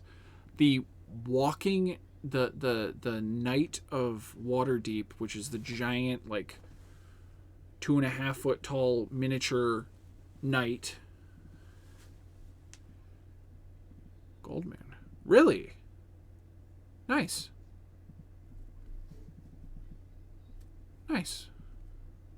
I vaguely remember that. But I would love to be able to play in like those big awesome scale maps where you need the like 8-foot table, like full campaign board to like see this massive battle and crazy stuff like that. But I could be on my stream talking for hours about D&D stories and crazy cool stuff, but I know my fiance is going to call me in like 2 minutes to make sure I get off of here so that I can get ready and, you know, call it a night so I can go get some sleep and go to work tomorrow. Oh, you didn't have a table. Was it all theater of the mind? Jeez. That'd actually be pretty cool too. Let's be honest. Collaborative storytelling is just the best. So what if we let these shiny click-clack math rocks... the tokens were just spread out on the floor. Nice. Well, unfortunately, real life is calling and I need to get ready for sleep so I can go to work tomorrow. I hope you guys have a great night. Thank you for joining me. Thank you for the follows, the Biddy Boy and Astral at View. I really do appreciate it. Yeah, come back anytime. If you ever have questions, feel free to just straight up DM me. My DMs are open and I am always up for answering questions. I hope my experience can help you. But as my sign off is, see you next roll, everybody.